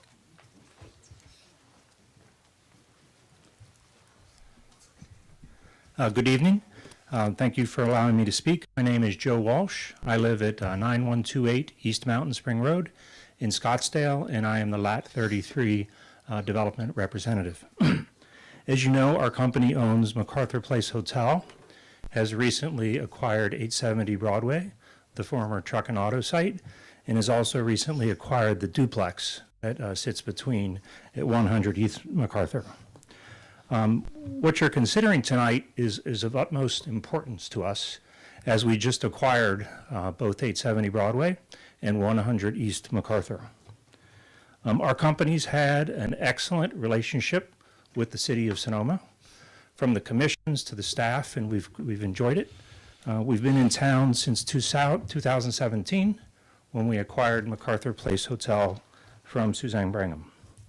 In that time, our group has invested $30 million above the purchase price in MacArthur Place Hotel. Currently, we have an investment of $10 million planned for 2022 that includes 5 of the recently entitled guest rooms, a spa and new pool project, and those projects are currently undergoing. To give a comparison of the general fund, which was talked about in the budget prior to our arrival and with our arrival, in the last full year before our ownership group owned MacArthur Place Hotel, the hotel generated, when adjusted at a 13% TOT, $700,000 into the general fund for the city of Sonoma. This year, with COVID in the beginning of the year and the bounce back since then, we will generate $1,600,000 into the general fund for the city of Sonoma, and that does not include any of the new rooms which wouldn't come online, the 5, until the following year. That's a 127% increase in funds to go to the city to use the funds as they wish. I understand 1% of the funds has historically been used for the Housing Trust Fund. Given this great relationship, our company invested $5 million. We bought 870 Broadway and the duplex parcel next to it. Both of them are zoned mixed use. They're in the mixed use zone. The parcel comes with strings attached to it. We understood the history of the parcel. It had environmental cleanup issues that have come to a head in 2021. It then was assigned to the oversight of the Department of Toxic Soil Containment. We've entered into an agreement with the Department of Toxic Soil Containment to work on the cleanup of the site. As you know, the site for about 100 years was an automotive service site, which means gasoline, oil, paint into the soils. We anticipate that the cost to clean up the site is $3 to $4 million. The cleanup of the buildings on a cosmetic side is a small portion of that. Excuse me, Mr. Walsh, time. You can speak in 30 seconds. We are not certain at this time if the parcel will meet the residential component or the residential threshold for the DTSC. Our company is a merchant bank and has the capital to produce a plan to develop the site. We believe it would generate $1.5 million in transient occupancy tax should it be developed in the future. And the final point is we have quite an investment to clean up the site environmentally as well as the buildings. Should the council adopt the ordinance as recommended, we would have to rethink any investment that we would make in the cleanup of the site, from the demolition of the buildings to the environmental cleanup. Thank you for your consideration. Thank you, Mr. Walsh.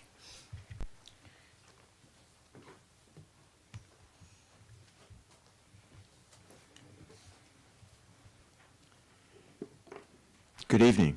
My name's Michael Ross, 245 Patton Street, Sonoma, California, principal architect at Ross Drillis Kuzenberry Architecture. Thank you for hearing this matter, and we're also appreciative of the Planning Commission's consideration of it earlier. I have concerns about the Planning Commission's recommendation, which I'd like to cover this evening.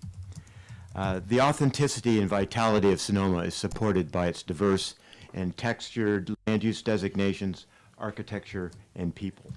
I would like to voice my support for your approval of the staff proposed alternatives for the housing component in the mixed use and commercial zones, which will help maintain this diversity in our town.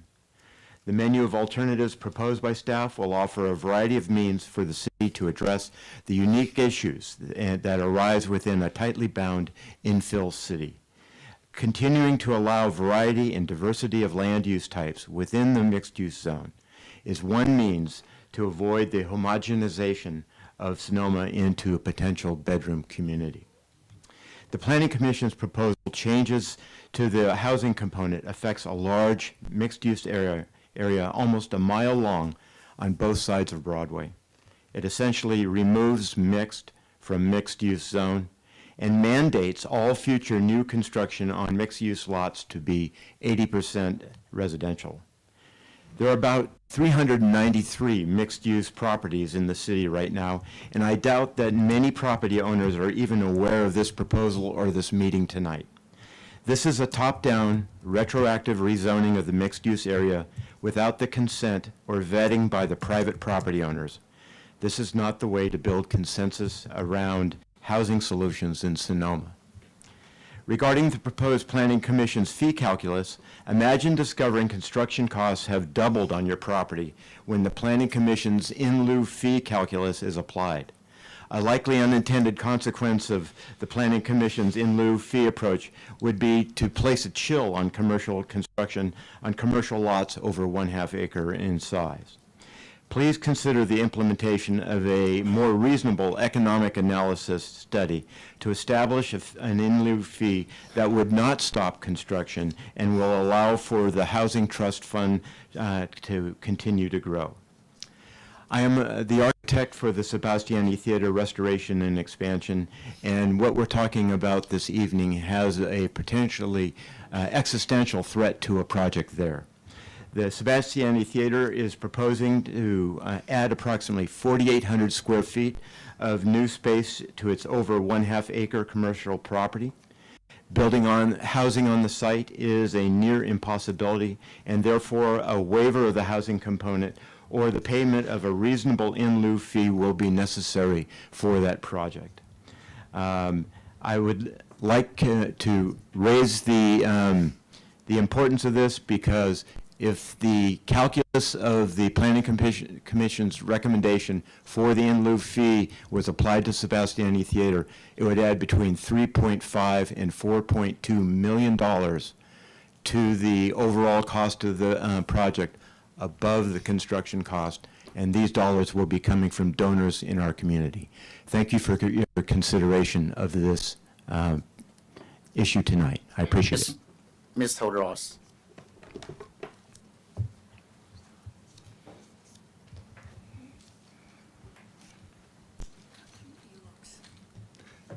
Hello, Council.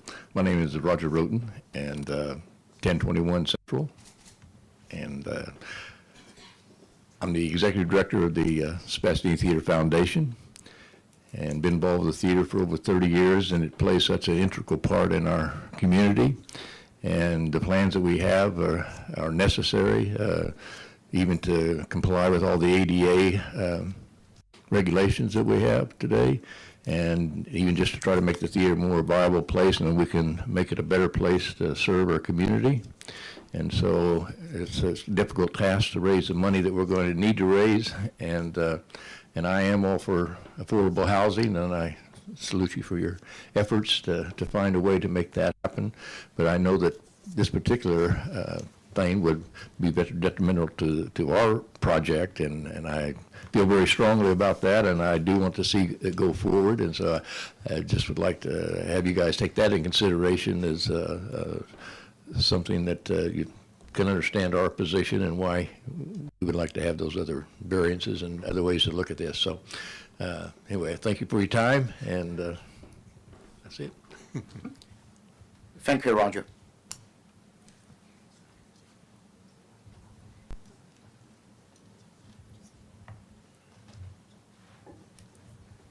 Hello, my name is Prema Bien. I live at 338 East MacArthur.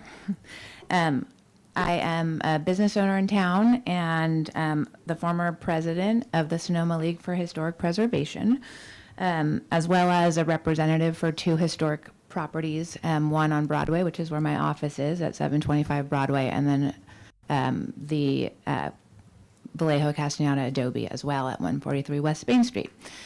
And I agree that there has not been sufficient time or warning to any of the property owners in these zones to really understand what the impact would be to their properties. And I also think it's very important that we understand what the repercussions would be for preservation and for the sort of character of our town and what impact this would have on our historic resources. So I haven't really heard any mention of that. And, you know, if something were to happen at 725 Broadway and it, you know, heaven forbid, burned, or there's a catastrophe along Broadway, what would it look like after that? What would we be able to do? How could we rebuild? So I just think that that's a matter that's super important to me, and I know it is to you. I know that's just the nature of Sonoma. It's part of why we love this place so much. So I just want to caution that any changes not be made that would have rippling effects there. And I also asked that more time be given to property owners to understand what a change like this could mean. I would support the staff verbiage, but Planning Commission, I think there needs to be a lot more study. Thank you. Thank you. Nice to see you all. It's nice. Good evening, council members. My name is Lou Braun. I reside at 871 First Street West in Sonoma. Tough call. I really empathize with each of you. On the one hand, this issue is all about housing and making housing a priority in Sonoma. On the other hand, this is a small town. I know some of these folks. This is not an easy decision. I do think that part of the impetus here is SB 330, which many consider overreach. The state is basically demanding the local jurisdictions and local communities like ours be objective in our development code. With all respect, when I look at staff's manual of alternatives, I don't see objective standards there, and maybe I'm missing something. I'm not a learned developer or real estate developer, but it seems like, what do? Pick option 1, 5, 7? What do we trade? It just seems extremely complex, and it seems like it is not in this spirit of what we're supposed to be doing now, which is moving forward with housing. I mean, SB 330 says prohibits the delay of new barriers via administrative or regulatory processes. That's SB 330. Isn't that what we're supposed to be doing? So I kind of bring it back to that, and bring it back to that housing is our first priority in Sonoma. Thank you. Thank you, Mr. Prong.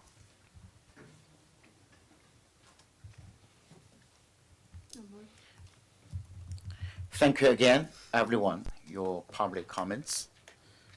Let me close public comments right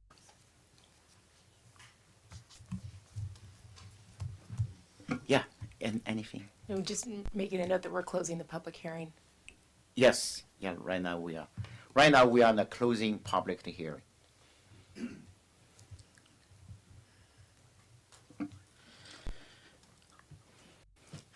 Let me bring back to our city council for more discussion, and then the balance and the weighing, and see how we can find more common grounds. And then we just talk.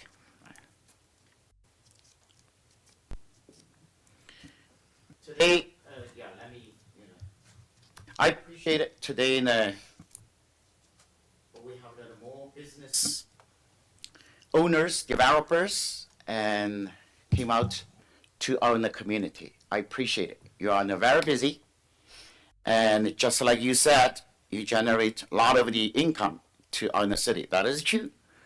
TOT tax, sales tax are major items for other cities in the financials.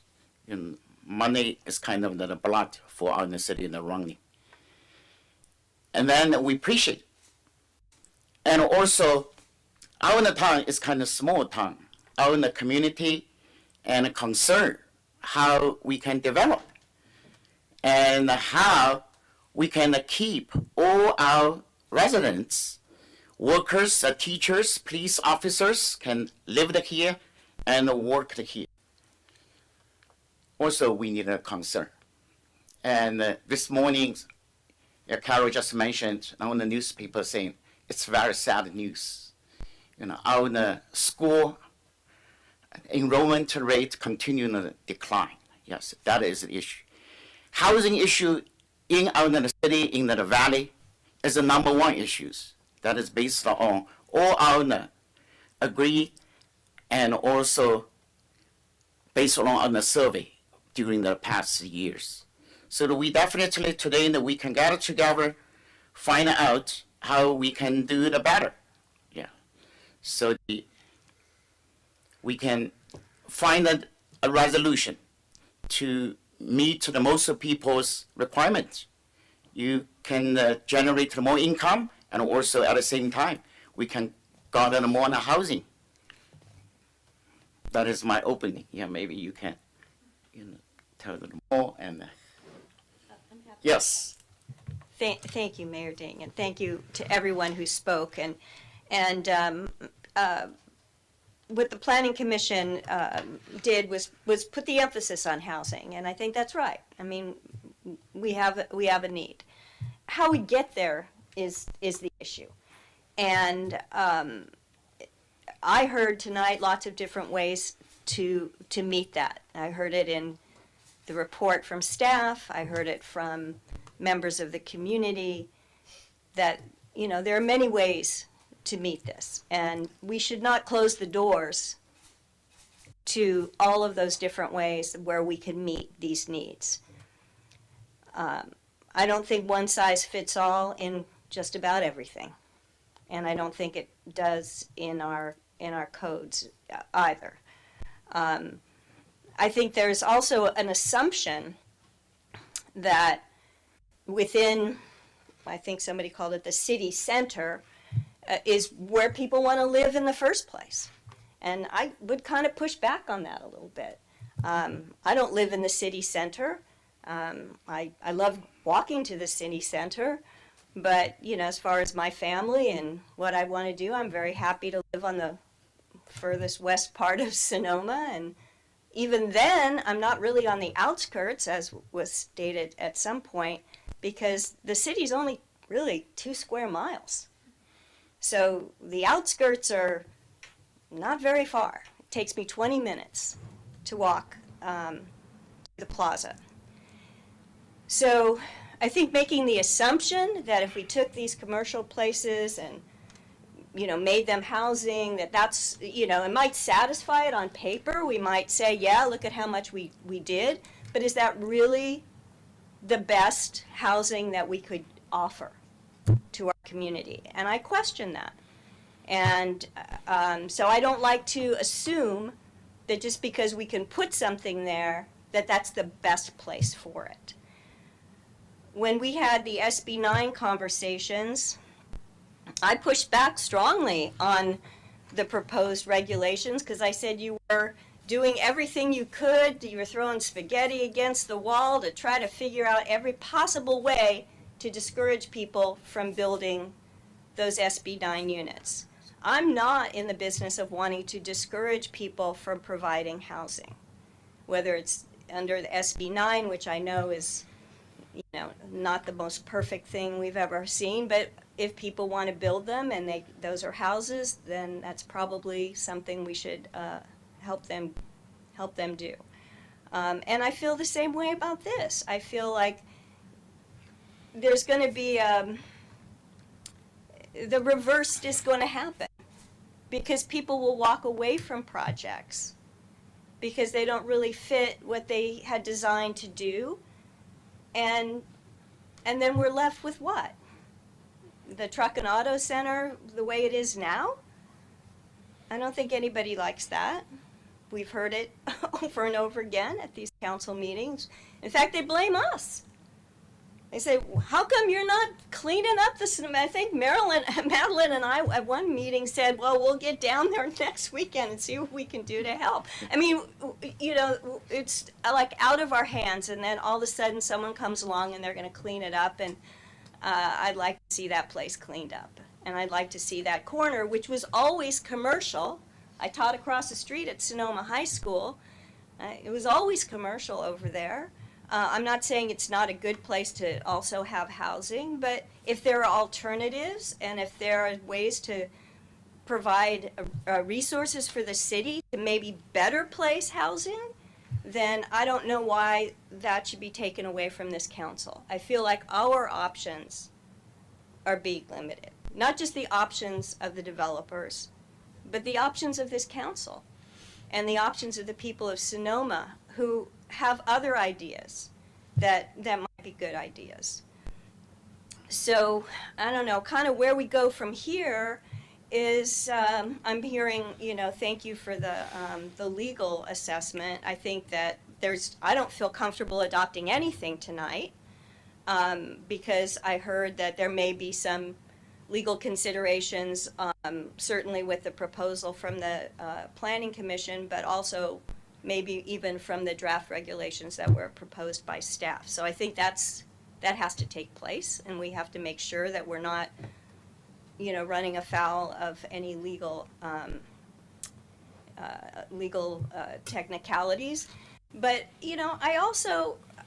I appreciate, I even in saying this, I appreciate that the Planning Commission is focused on housing. Because if somebody doesn't focus on housing, we might forget it. And so to that extent, I'm very, very happy that they did that, but I do feel like the options are important. And I think they're not just important for the people who want to build these projects. I think they're important for the people who want the housing in Sonoma. I think they deserve to have some options as well. So my druthers would be to sort of maybe send it back and see if we can come up with something that works for everybody, that has some options in there as staff described. And I'm certainly very concerned about the Sebastiani Theater. My son believes the candy counter is his personal domain, and so I would like to make sure that the Sebastiani Theater, and any other project like that we feel so strongly about in Sonoma is taken under consideration in what we're doing. So, thank you. Thank you. Okay, thank you. So, I try to bring joy and happiness to everyone because I just knew how to do that and not get my butt kicked in school. So the reason, what we've been offered here by the Planning Commission, I think is a big stretch. It's like a big bite. And as you have said, it's innovative and it's interesting, but there are a lot of other things to consider. I think it's so important that we think this through because, as you said, I don't want my hands tied by anything. It's a lot of work to do what we're doing here, and I cannot have that happen to me. We, the 5 people here, we're the end authority, and we've been advised to suggest something that's been suggested to us. It's interesting, we've been looking at issues at property outside of the city of Sonoma. Wonderful property that's available to this city. I think someone mentioned annexation. There are a lot of good things that are being brought to our attention, not necessarily just with one project, but other projects, because we realize that while we have done a great job on our housing element, there are still people that need and want to live here. So I certainly support that. However, at this point, I'd like to recommend that the council look at the range of alternatives that that our planning department has suggested to us, and see if we can't work something out. I think it's very important. I think it's important that we do have housing, and even though people say we're not doing a good job, we did a heck of a good job with meeting those requirements. So I would like to see it go back, as our council member Sandra Lowe suggested. Thank you, Mayor Ding. I just want to point out, I think there's really been a sea change in the discussion here. I mean, years ago, the previous planning commission and previous city councils would often generally just waive the residential component. And that discussion sort of doesn't take place anymore. Now we're sort of talking about a menu of alternatives. And so I think that really there has been significant progress in the way Sonoma treats housing. I want to provide a little more context for why we're here. Councilman Felder and I are on the ad hoc Development Code Subcommittee. And this issue, the much lauded Development Code Subcommittee from earlier in the meeting. And this issue was sort of brought to us in the last few months because of, you know, an interesting Planning Commission meeting last summer, last August or September, when basically an in-lieu fee was imposed on MacArthur Place for the expansion of their, I believe they asked for 11 rooms. And sort of on this dais, sort of on the fly, a in-lieu fee was imposed on them. And, you know, some people criticized that. Some people thought this is great progress for our Affordable Housing Trust Fund. But what was very obvious was we had really no sort of code or structure or approved fee schedule to do that. But what it really did was spark a discussion on how we handle this residential component and how we do that in a way that honors housing, and also do it in a way that is legal. And so staff brought to Councilman Felder and I some different ideas, and these are ideas that are, I believe you looked at Healdsburg and other cities in our area, and we thought, well, these are interesting. You know, we've never had an in-lieu fee for the residential component, which, by the way, is in addition to the housing impact fee. And we've also never had the off-site component. And we thought, in context with SB 330, that we have to objectify the code. We thought that this might be something worth discussing. And so, obviously, we went to the Planning Commission.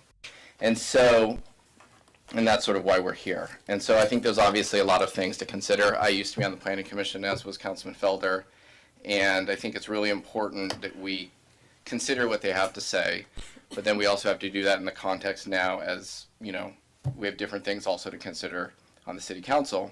And these are really general plan questions. What Sonoma is, how we want Sonoma to grow, what we want Sonoma to be. These are general plan questions, and we haven't really updated the general plan in almost 20 years. And so once again, this is a reminder that I think we really do need to embark on that process again soon. But there are a lot of things to consider here. Timing for property owners, I think, is important. The question of rezoning, whether we've had proper environmental review. I know that was discussed on the Planning Commission, at the Planning Commission level. I just want to get that right. The unintended consequences. Obviously, the Sebastiani Theater issue is a very serious issue. The Sebastiani Theater is obviously, you know, a very important part of Sonoma. And I think it's very important that we allow, not necessarily a waiver, but, and this is why I asked the question about a nonprofit, you know, a situation like that we have to figure out legally in the code to avoid. You know, obviously, we shouldn't be writing the code for projects, but again, the unintended consequences of these recommendations have affected projects that are being discussed tonight. And if this is all about housing, and I don't know necessarily what the right answer to this question is, but I'm glad we're having this conversation. You know, there is that, I discussed it earlier, the sea change. There's this concept called the Overton window, where things that we did not even discuss 5 years ago we're now discussing. And so we've really shifted the discussion to the point where, you know, and I'm just asking the question, if we have a proposal that's a 100% hotel in a commercial zone, and then an affordable housing project is developed also in a commercial zone, and it's not 50-50-50-50, but 100-100, and they're all deed restricted, versus if it was 50% housing in this zone, it would only be 25% of that would be inclusionary. Is that a win for housing for Sonoma?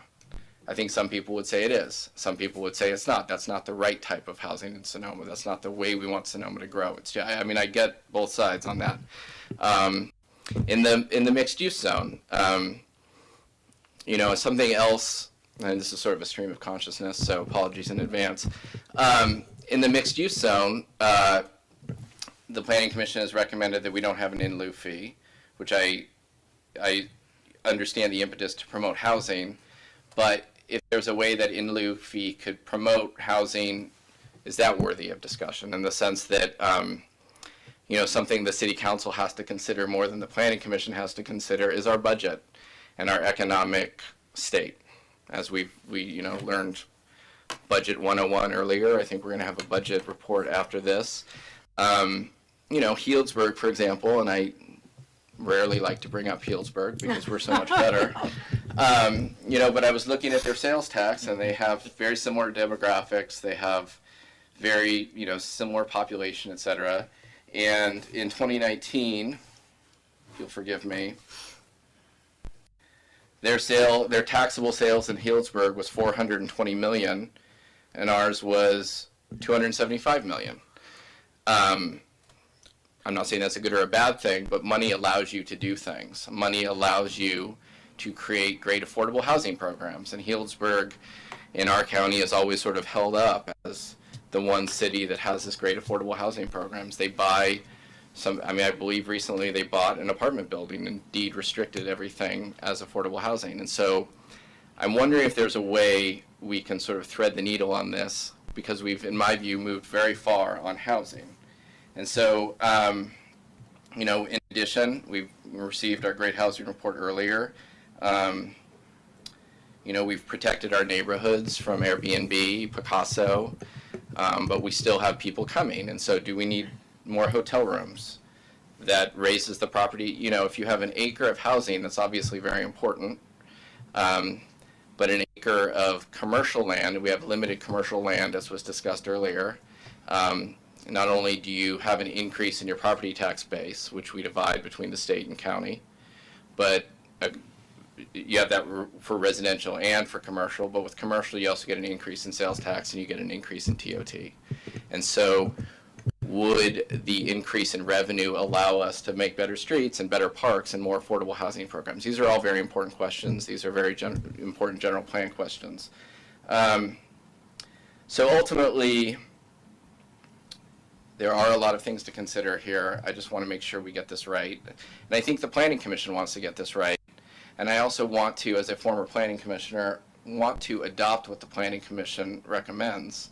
And so I would like to, along with Councilwoman Lowe and Agramani, send it back to you guys and think about all these issues in the context of how we have to look at this. Make sure that we have a full legal analysis on whether this is a potential rezoning, if we have proper environmental review, et cetera. And in a perfect world, I would like to do that as soon as possible. So I don't know if we have, if we can call a special meeting and then bring it back to us as soon as possible. That's great.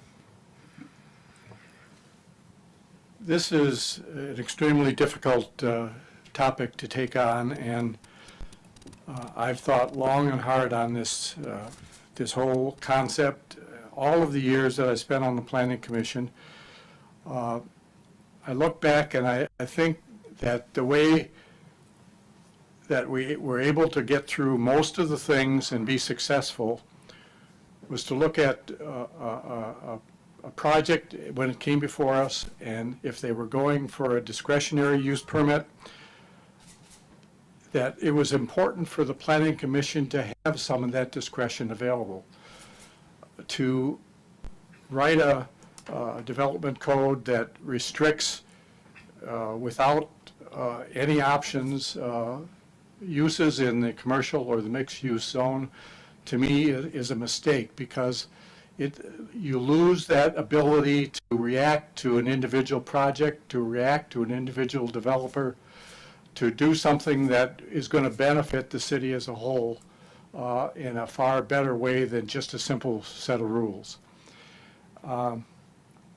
So in that regard, I would be very reluctant to eliminate the ability to have a waiver or an in lieu fee or the ability to build off-site, because I think these are important components that could work in a specific situation for a specific project and a specific developer. And if that benefits the city more than a simple set of rules, then I think we have to have those options available. So to me, there's no question that this has to go back for further review by, with taking into account our comments here by the Planning Commission. I'm hoping that the Planning Commission will reconsider the emphasis on providing housing to balance it with the greater good that we can get from other ways to create that housing. If I have the option to build 100 units and still keep a commercial property without any further penalty, it seems to me that's a viable option. At least it ought to be considered, not just dismissed. If I have, in good faith, purchased a property with a given set of rules, and I'm blown out of the water by a very significant change, which may or may not be a zoning change, I think that's an overreach which we shouldn't take without further discussion and discretionary review to look at the individual merits of a given project. So I just think that we have to take a step back. I appreciate what the Planning Commission is trying to do and they're trying to move forward on housing, but I also think we've got to take into account how we get there, like it's been said by other members of this council. So I certainly would like us to look at the list of alternatives that the staff has recommended. I realize that some of them are still subjective and that would have to be reworked, as our city attorney said. But I think there's a way out of this thing where we preserve options and we still produce a product that benefits the city the most. And so I want to send this back and have it looked at with these comments in mind, and see if we can keep open the various things that will allow us to benefit the city in the best way possible, to produce housing and to produce properties that will generate income for the city as well. Thank you. So, I'm sorry, Mr. Mayor, may I ask, is that by way of a motion? Is that what I'm hearing? More discussion, yeah. I would certainly leave it open for other discussion by other people, and I don't know how I would frame this motion at this point, but if there's further discussion, I'd love to hear from other council members as well. I pretty much for sure that we have the same, similar, I'm hearing a consensus among us to send, with all of our comments and feedback, to send it back to the Planning Commission is what I'm hearing from people. I just wanted to say to everyone, especially those who are, serve us on the Planning Commission, is that when I took on this office, I said, I want, you get $300 a month. And I asked if my $300 a month could please go into the Affordable Housing Trust Fund, which it does. And, I'm doing that not because, that's a great sum of money, or that's, the great largesse of, Councilwoman Lowe. It's to send a message that I absolutely believe in it. And I thank you sincerely for making every possible attempt to increase affordable housing in Sonoma. I tell everybody I live on the, over my fence is the Puebla Serena Mobile Home Park, which is a affordable housing, high density development. I'm very happy to be there, and I have no problem living amongst all my neighbors and welcome projects that invite people into our community. And I don't, regardless of where they happen to be in this giant metropolis of Sonoma, all 2 square miles of it. So I just want everyone to hear that, and I think I hear that from my colleagues as well. But how we get there, I think there's other ways to get there, and that will give people more options, and I think in the long run will produce more affordable housing. And if I didn't believe that, I wouldn't be making that recommendation, because I believe that so strongly that that's important, to have everyone in our community be housed. It's a right. So, thank you. See, I knew there'd be a salient comment by Commissioner Councilwoman Lowe if I had just waited for that, and that was very well said, and certainly I would love to have you make a motion. I would love to make a motion that we send with our comments back to the Planning Commission to bring us another version of this ordinance for consideration. You second, or? Close enough? I mean, should we We be can more discuss explicit? more, Should yeah. we be more explicit in our direction? Like how?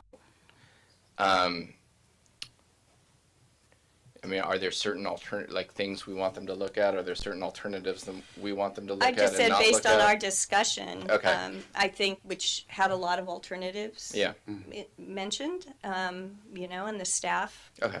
David's nodding his head, Okay, you know, just- which yeah. means I heard So if David's everything okay, you yeah. said, No. and I'm gonna make sure that we have it. Yes, that's what Okay. that means. I have one question that would help. Okay. I think it'd be helpful to know how many council members are in support of including waiver of the housing, the residential housing component in each of these zones. I have a question. May I? Of course. Excuse me. Yeah. If we can put in the provision for a possible waiver and make it objective, because you have to have findings to have a waiver. If you can come up with objective findings to be able to approve a waiver, then yes, I'm in favor of it. How does Because the it council- gives you one more option. If there, and I'm not saying a waiver by itself, it may come in with an in lieu fee or off-site development or something else as a condition for that waiver to be put into place, which will produce the housing that we're trying to get to, but would get to in a different way. I So I mean, read- mean an absolute waiver. I no read obligation waiver like whatsoever. nothing, Nothing. right. Because that's how it currently has been Yeah, like they're, interpreted. So because how an in many lieu council and members- off-site, you're, No, Councilman I'm support looking a for a waiver. waiver with conditions. Yeah, I don't think you're hearing, I didn't hear anyone say one of the alternatives would be just a blanket waiver. I didn't hear that. I heard a Well- menu of options that could be done in lieu of, well, yes, although, for example, the Sebastiani Theater example, right. in that Well, situation. that had to do with the nonprofit situation. Right. Right. And so in that example, I would like to be able to waive. But is that fair to only single out a nonprofit, We'll see what we can do. Well, Right. and It's in that, important for us to know what the council wants so we can focus our research in supporting. but if it's like a ground up development, I don't support a waiver. No. If, for example, if Safeway wants to add 5,000 square feet of storage, like on the back of that's a commercial zone, I assume. As it's written, would they then have to contribute 5,000 square feet of, into the, How you construe, yes, I think so. I mean, if they That's just not want the to add language. to and so that's an interesting thing too, Yeah, because yeah. it's not a ground up project. Would they have to do housing impact fees regardless? It'd be considered new development. Even if it's an addition to the, That's the same issue we ran into at McCarthy Place. right? Right. Sort of an incompatible use situation where the in lieu fee came up. Well, I mean, what I'm hearing is that we would like to explore in this menu of options, including what happens with nonprofits, such as the Sebastiani Theater, and alternatives for other projects that lead to our affordable housing goal. could I comment? And nonprofit is broad. It's not just the nonprofit. They are historical building, and that brings a new value and new requirements and new rules. So that might be something that doesn't even involve this. I could Yes. see that a criteria that might apply to Sebastiani Theater would be that you look at the use, the purpose, of what is the purpose of that structure? And that might distinguish it from other uses and purposes that would allow it then to enjoy an exception or a waiver. And that's all I'm saying. If you would give a waiver, but there would be some objective thing that you could tie it to as a reason for the waiver, whether it doesn't have to be an in lieu fee, it doesn't have to be off-site housing, it can be some other reason, like some historical value. Yeah, and I would like the planning commission to consider what I raised with just a small expansion on Safeway or Staples, for example.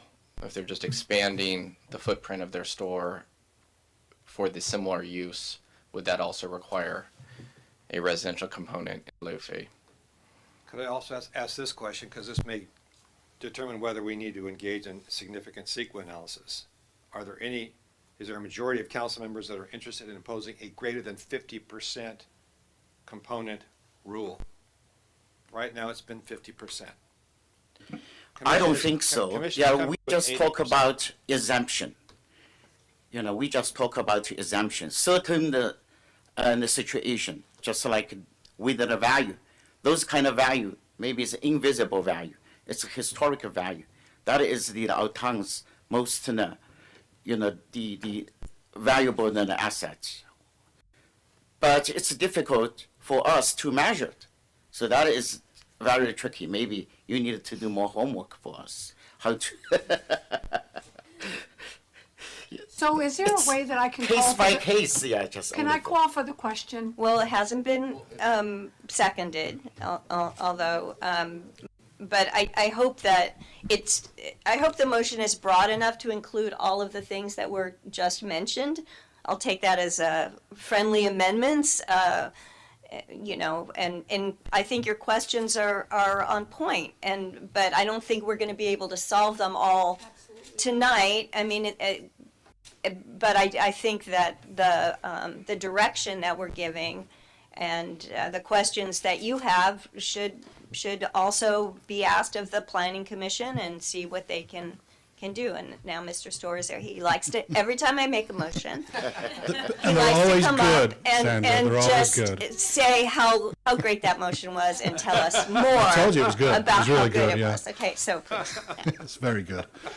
I think, and Jeff can certainly, speak for himself, but I think the core question that Jeff is asking is, typically a mixed-use project is a mix. And the language we currently have in our code says should normally be. And so we're trying to get rid of subjectivity, and the Planning Commission said, let's make it 50%. The question is how you interpret the 50%. And we put the example in the Planning Commission ordinance. The definition of mixed use in our zoning code for a mixed use project is typically where you have the traditional explanation or definition of commercial on the bottom, residential on the top. And the theory being, if you've got a footprint of commercial of 5,000 square feet and you put residential upon it, that'll be 5,000 square feet. Although you could do smaller, I suppose. Architects can do that. So I think what Mr. Walter is asking is, do you want to kind of stay within that definition in our zoning code about the concept of it being almost equal? 80% is clearly not the mix. It's a majority, it's predominantly. And that's, I think, the question. It stems also Yes. from the fact that the commission has sent an ordinance to you that requires 80%. right. So I'm sensing that probably is not Through the- supported by the council, but are you also supportive of requiring more than 50%? And if so, sort of where is that range? Or are you basically telling staff to let you know what greater than 50% might trigger a greater CEQA analysis? And we could That's address a it from possible that question. perspective too. But I think that the reasons that I heard during the Planning Commission discussion on going to the 80% was based on the availability of financing for the commercial portion. And I don't think there was any evidence presented that supported that fact. And in fact, I think we have had projects that have been proposed on the truck and auto site that certainly had greater commercial percentages that had financing available. So I think there's just the opposite argument that could be made. So I would like us to stay close to the 50 or give us an idea, is there some range that doesn't produce a CEQA problem? Yeah, I would like the CEQA question on that answered. I would also like to suggest, if possible, when this meeting is scheduled, that it be a special meeting and this be the only topic on the Planning Commission agenda. Thank you. Oh, So, I'm sorry, but I said, could we call for the question? And it was totally ignored. yes. So I just wanted to mention that. And I think what we have to do is vote. Through the mayor, Oh, yeah. do you feel that we have given you enough input to consolidate all of these thoughts and the questions from our attorney to assist the planning commission in being successful? You feel that way? They do. Okay. We still need a second? No, we still need a second. I second it. All right. Yeah. Roll call. Councilmember Felder, Aye. Councilmember Lowe, Aye. Councilmember Agramonte, Aye. Vice Mayor Barnett, Aye. Mayor Ding. Aye. Thank you. The motion carries unanimously. Thank you.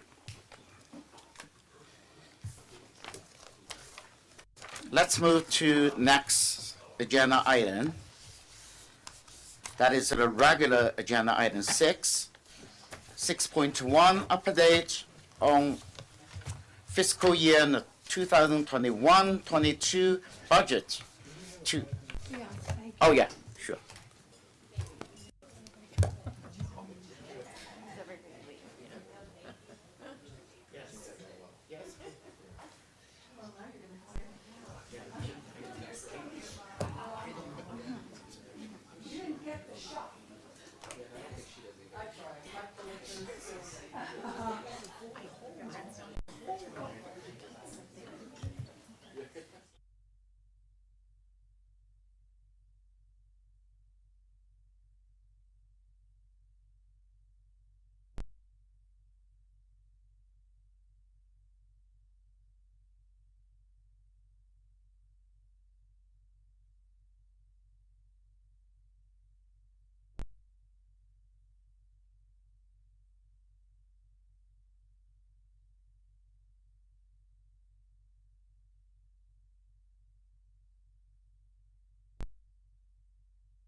6.1, update on fiscal year 2021 to 22 budget to actual and discuss consideration and a possible action to adopt a resolution regarding middle year budget amendments to the City of Sonoma's operation and a capital budget for fiscal year 21 to 22.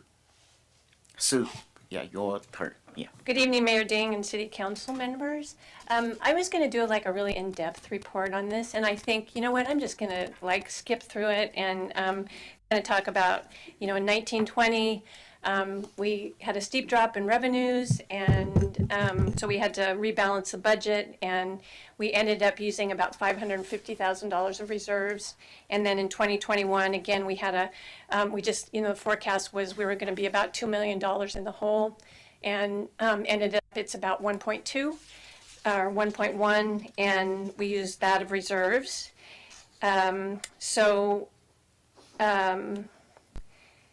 Let me see where I'm going to skip to. I want to skip to the good news.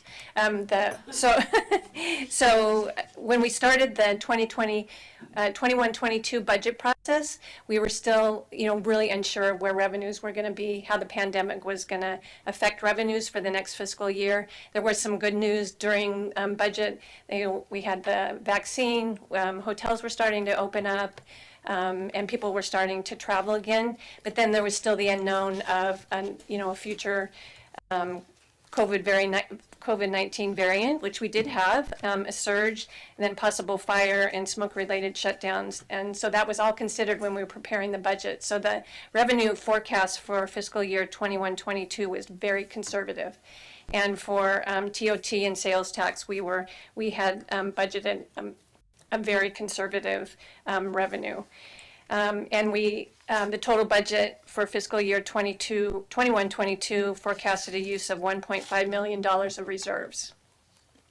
And then also during the budget process, the federally funded American Rescue Plan Act, ARPA, was signed into law, but we didn't, at the time that the budget was approved, we still were unsure when the funding was going to be received and really how much the was going to be received by the city.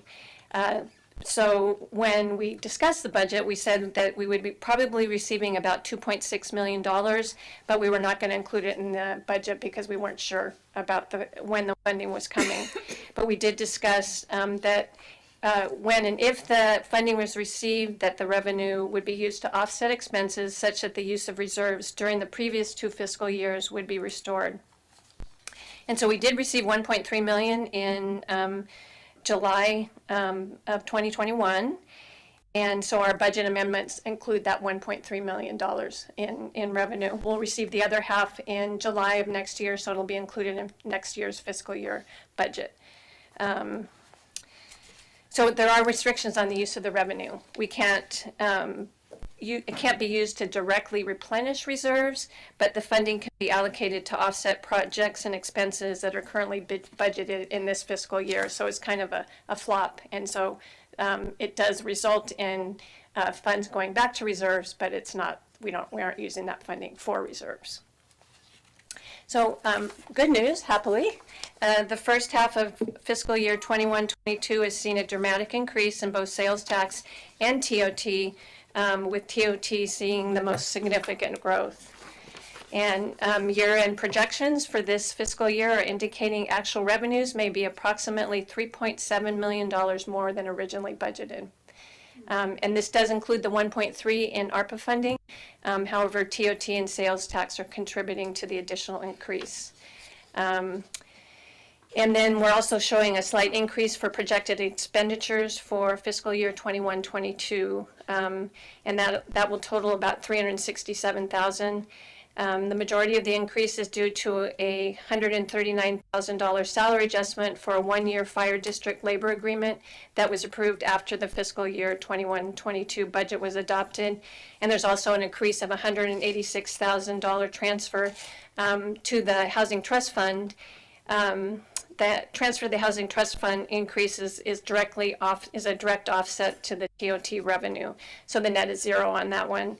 And the fire district labor cost increase will be partially offset by a revenue increase of $95,000 that the city received from the Office of Emergency Services for the use of a city-owned fire truck during the 2021 fire season.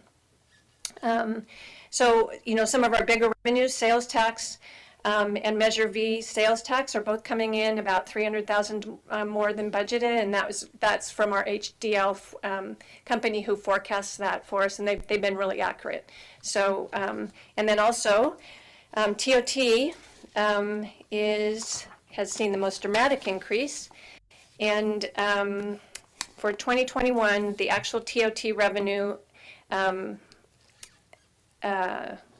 let's see, for 21-22, we budgeted $4 million for revenue, and that was really set at a pretty much conservative 81% of the fiscal year 19-20 revenue, which we were kind of using as our normal, because up until that time, it was going great guns. And so we used that as our normal.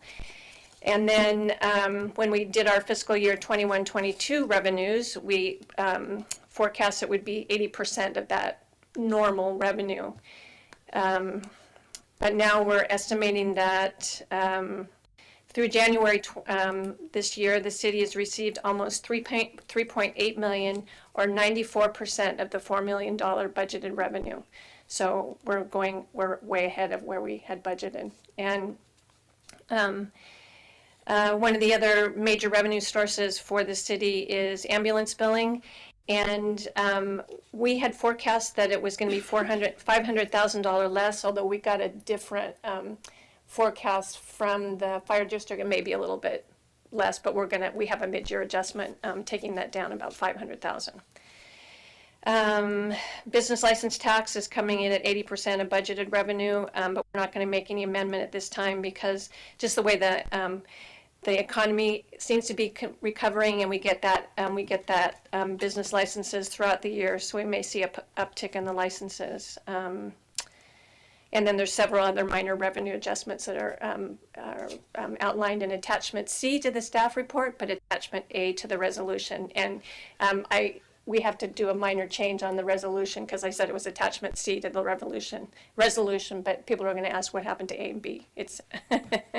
So we'll be making that change. The resolution is C? The attachment, I said it's Attachment C to the resolution, but it has to be Attachment A because there's no other attachment, so we'll fix that. Okay. So the total revenue increase for fiscal year 21-22 is projected to be approximately $3.8 million, and that's detailed in Attachment C to the staff report, Attachment A to the resolution. And then we're also recommending several mid-year budget expenditure adjustments, which I've sort of discussed. There's a budget amendment for funds other than the general fund, and the Sonoma Valley Fire District is requesting a mid-year budget amendment of $134,000 from the EMS, which is Emergency Medical Services Equipment Replacement Fund, and that will be for purchase of 2 LifePak 15 cardiac monitors, LifePak 15 cardiac monitors, a purchase of iPad docks for the new ambulance, and a replacement of Fire Station 1's 24-year-old breathing air compressor, and that'll include medical oxygen filling stations. So based on the fiscal year 21-22 year-end projected revenues and projected expenditures, it appears there will be a surplus of $1.9 million. And although the surplus is in part due to the federal stimulus, ARPA funding, it certainly reflects the continued and pronounced economic recovery from the COVID-19 pandemic. And it's really in contrast to our conservative fiscal year 21-22 budget, which forecasted a use of $1.5 million in reserves. So the attached resolution approving the mid-year budget amendments includes all of those previous adjustments, and staff is also reviewing and revising the city's five-year long-range forecast with actuals and new information, and we'll be bringing that to hopefully the next city council meeting. And we continue to closely monitor all of the city's finances, and we'll use all of these resources as we work on developing the fiscal year 22-23 budget. And that's my report, if you have any questions. I have a comment. I'm so glad years ago we went through to decide on the reserves. So they actually have a place now. I know there was a number before, but we did, the former council, discuss this thoroughly, which I think is really important to know the importance of having that reserve, because we went through percentages and what other cities have, but I'm glad that it's found its place, so I appreciate it. And I'm gratified by, the success, our success, and how things are looking better at this point, so I appreciate it. Right. Hi, I have a question. Thank you, Sue, for that presentation, and obviously great news, so thank you. I have a question about the TOT. What is are we at 13%?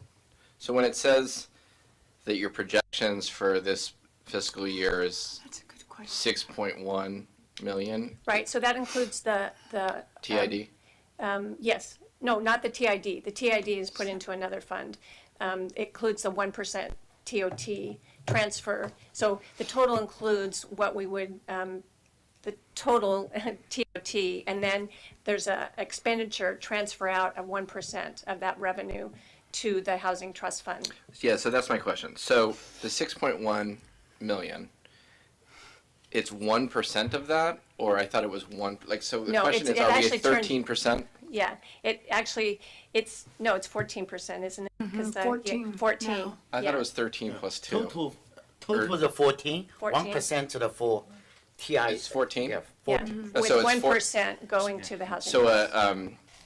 a guest at a hotel pays 16%, and so 2 goes to the TID and 14 goes to us? No, they pay 14%, and the percentage of, so there's a percentage that goes to the to the TID, and then 2%. and then there's 1% that goes to the Housing Trust. So, Okay, so, and this includes that 1%? yes. Because yeah. I'm trying to make the point, so I would then divide it by 14, right? To get 1%. No, it doesn't exactly work out that way. It's actually 8%. I don't know how it works out, but it's actually 8% of the total revenue. Is that what gets transferred to the? And I don't know how that works out to the 1%, but that's the percentage that I've been able to. What is transferred over? Well, right. 1 over 14 is 8%. Yes. Yeah. Yeah, no, yeah, we're saying the same thing. Okay, so I'm just trying to make a point here for all the people in the room that this year, because of our increased TOT at just over 6 million, it looks like 440,000 is going to go to our Housing Trust Fund. That's right. Which will then build upon our affordable housing programs Yes. and plans. And so there can be a nexus between There's absolutely a nexus. increased TOT and supporting housing. Yes. So $450,000 is not nothing for, Right. yeah, okay, thank you. Well, Yeah. It's significant, especially because when Okay. you think that it would be nothing if you didn't dedicate that money. Yes. Yeah, it would be nothing. And now the question is, how do we expand it and what do we do with it? And, yeah, Maybe. how do we Yeah. get more of it? Right. Well, it looks Yeah. like we That might be is- able to get that. Yeah, maybe we can buy the piece of the land, somewhere. Yeah. Yeah. But anyway, I'm definitely we can get the surplus this year. So now we do something in advance proactively. We should use this additional money to pay for the budget cut for the capital improvement project, those because during the pandemic we cut in 30% of the capital improvement account possibly.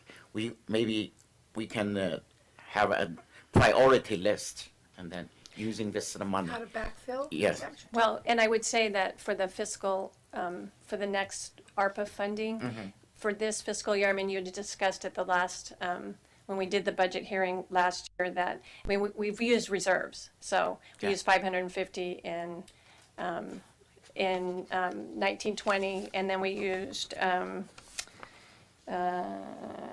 900, let's see, we used 1.1 million in 2021.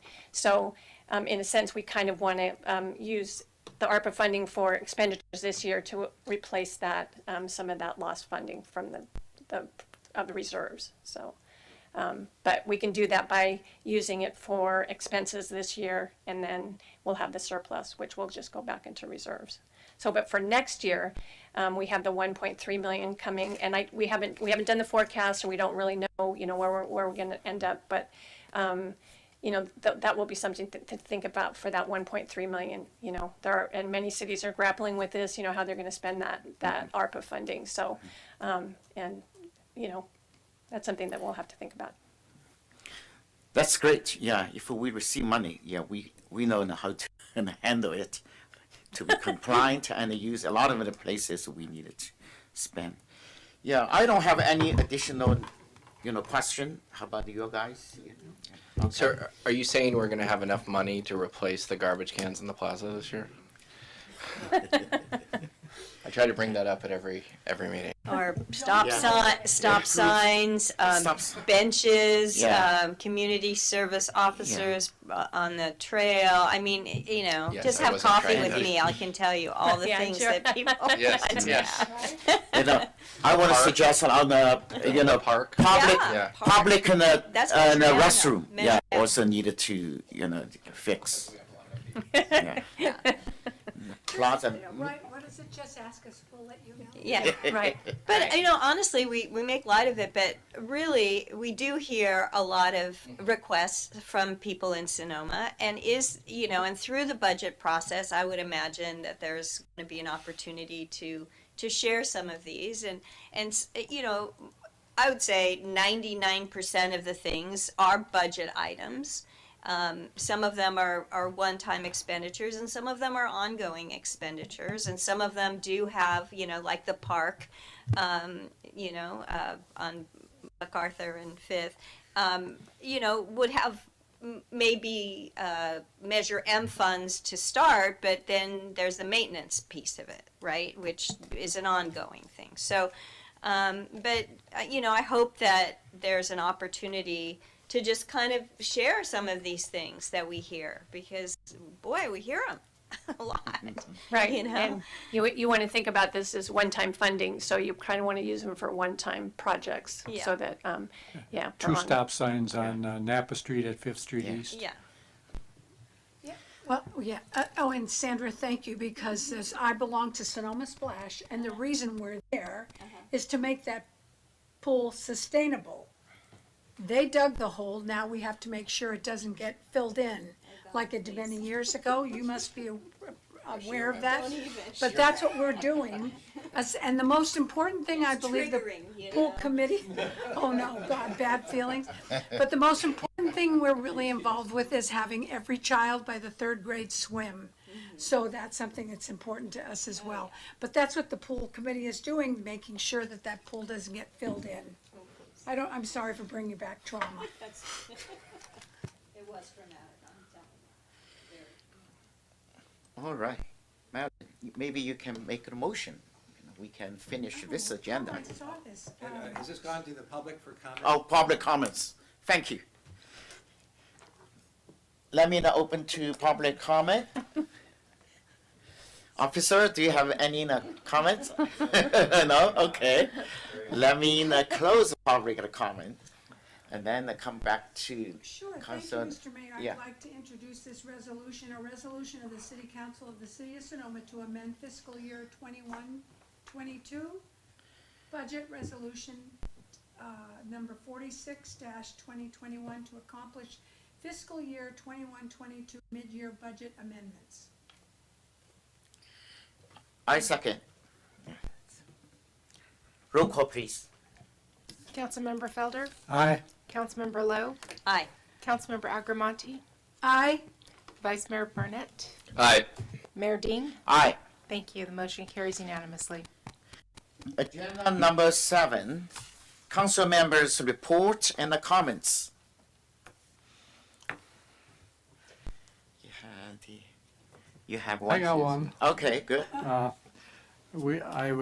attended the Sonoma Valley Citizens Advisory Commission meeting on March 23rd, together with Councilwoman Lowell. And I'll take the easy part. There was a request to build a tennis court in a riparian corridor, and they recommended denial of that because of the riparian corridor, and there was plenty of acreage out front where they could build their tennis court if they really wanted to.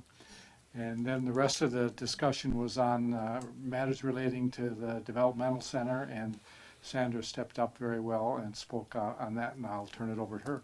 Yeah, just, I reminded them of the letter that we sent to Brian O. and reiterated our position on the development. Since that time, I'm in 2 meetings a week about the Sonoma Developmental Center on these. They're not committees that are formed by this council or by the county, but they're just meetings that various people put together. And in fact, there's one every Wednesday at 4 o'clock, and I obviously didn't go to that one today. But, there's a lot of people very actively engaged in it. And I think we'll hear some, I'm hoping that something good is going to break through. The biggest news probably from that is that the Coastal Conservancy could possibly be the governing agency for the developmental center. And if that happened, that would alleviate a lot of people's concerns about, who's in charge. So, So I was happy to share what I know, and, most of my free time is regarding the developmental center, it seems like. So I guess I would like to mention in the Chronicle today, they talked about California has $600 million in unclaimed can and bottle deposits. We're still waiting for our, we part of that $100,000 grant. We were going to have a recycling center. I think it's a mobile thing that runs around to different cities.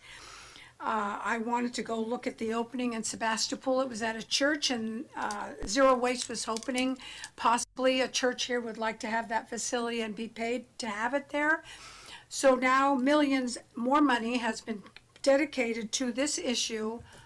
And I actually think, and the people who oversee these things think they want to let the grocery stores and all the people who are supposed to be recycling off the hook. So that's the drama from Cal Recycle. And I would also like to, I haven't met with Zero Waste. This is that. North Bay Watershed Association has not met 2 times. And so I also wanted to say that I dedicated this evening to Dr. John E. Emery. I went to the County Water Advisory Commission meeting last Monday. Just the routine meeting, and the weather, still is dry, and then no any sign. Although this year is getting the better, but no any very positive, the signs for the future years. So the saving water always number one, and also this year we look at our water and the rate, our water rate overall. And will be an increase in 5%, based on how much you spend for the maintain the water distribution system and the capital improvement, these kind of and projects. Overall, it's fine, and Sonoma County still is in the lowest water rate, and in all in the Bay Area. That is my report.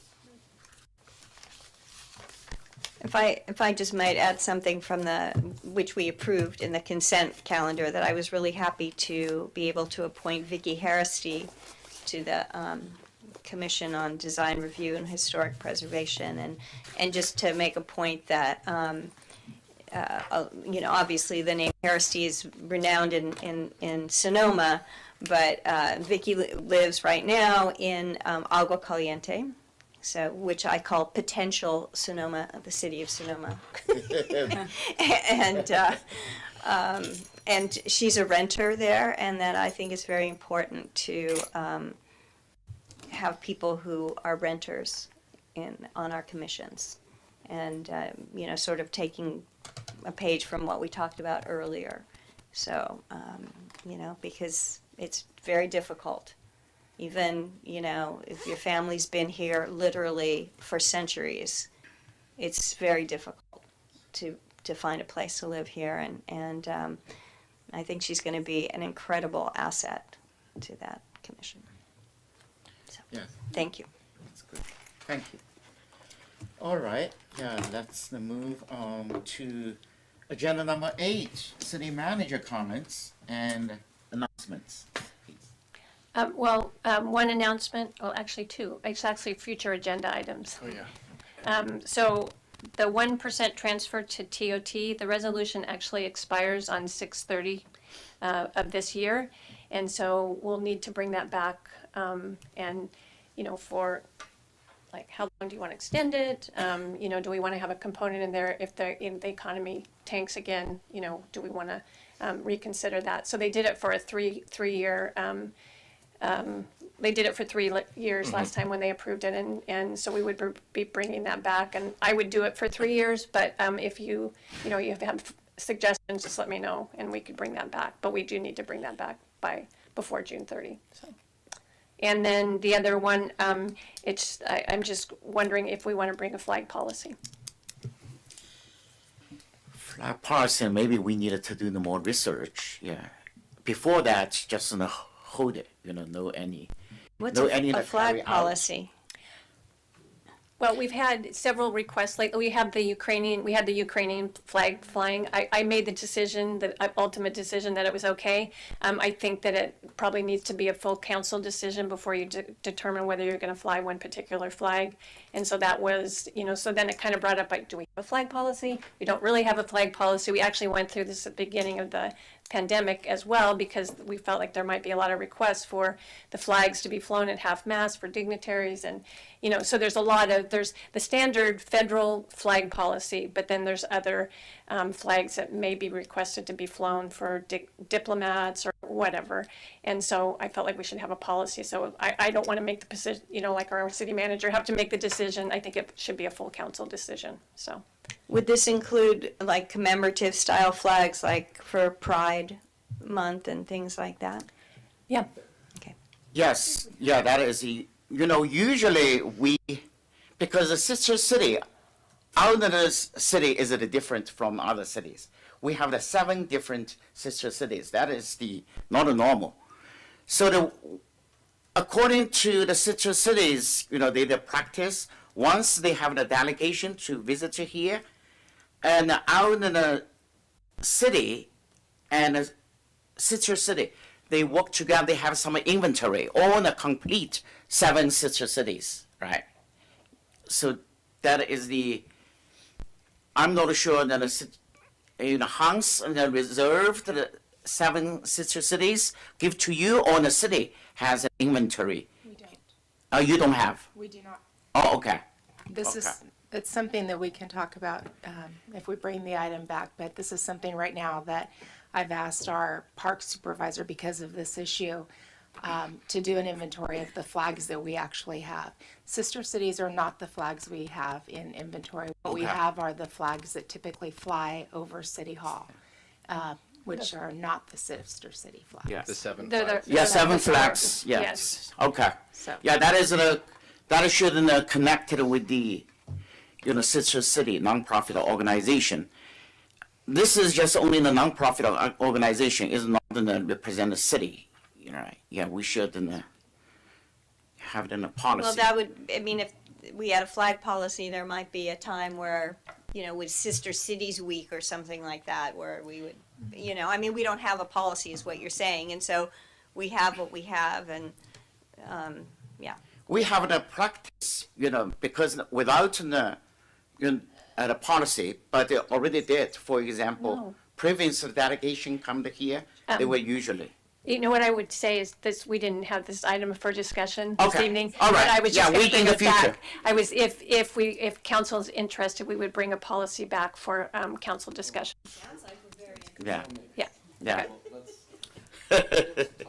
Yeah.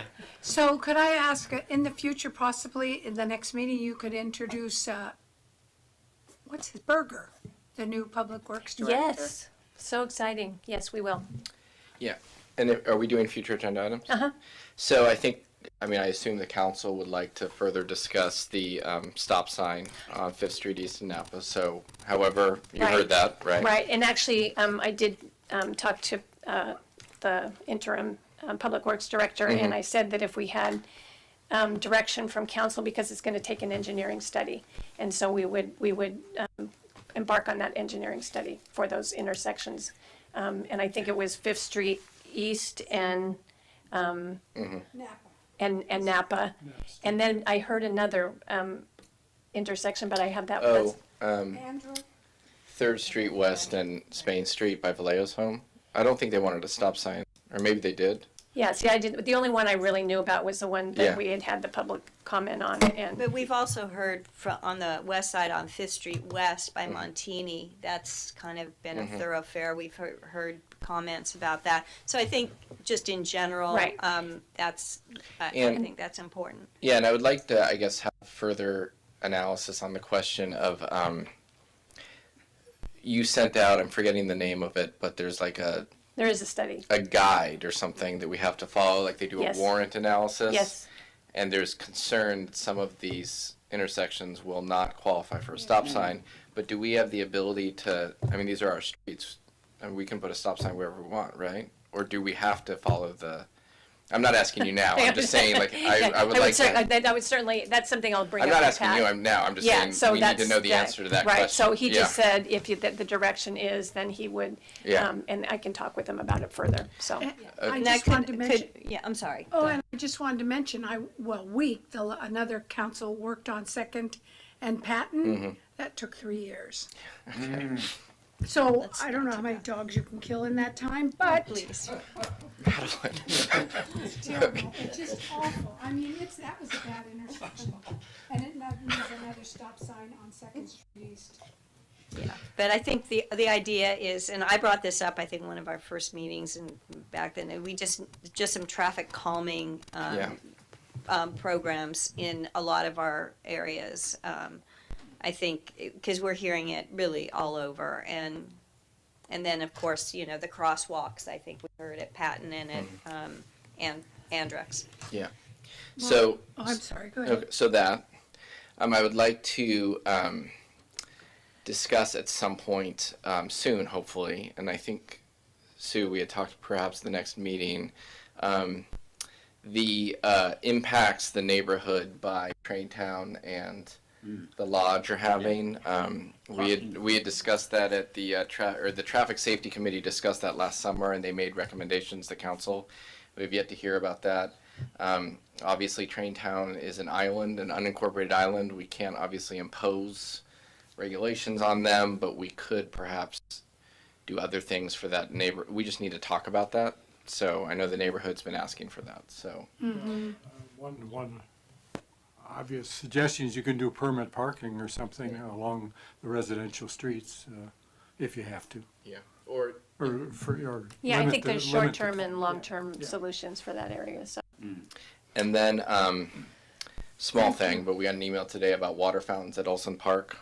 So hasn't been working for 7 years. So Right, and I did get an update on that as well, so. Okay. Okay. And And then I think I responded to, I didn't. Yeah, I got it. oh, you got it. I think we all You did. also I did. should, I'll send it to all The council, yeah, so, share yeah. each other. And as long as we're doing big jobs here, there's Yes. that water fountain in the women's bathroom.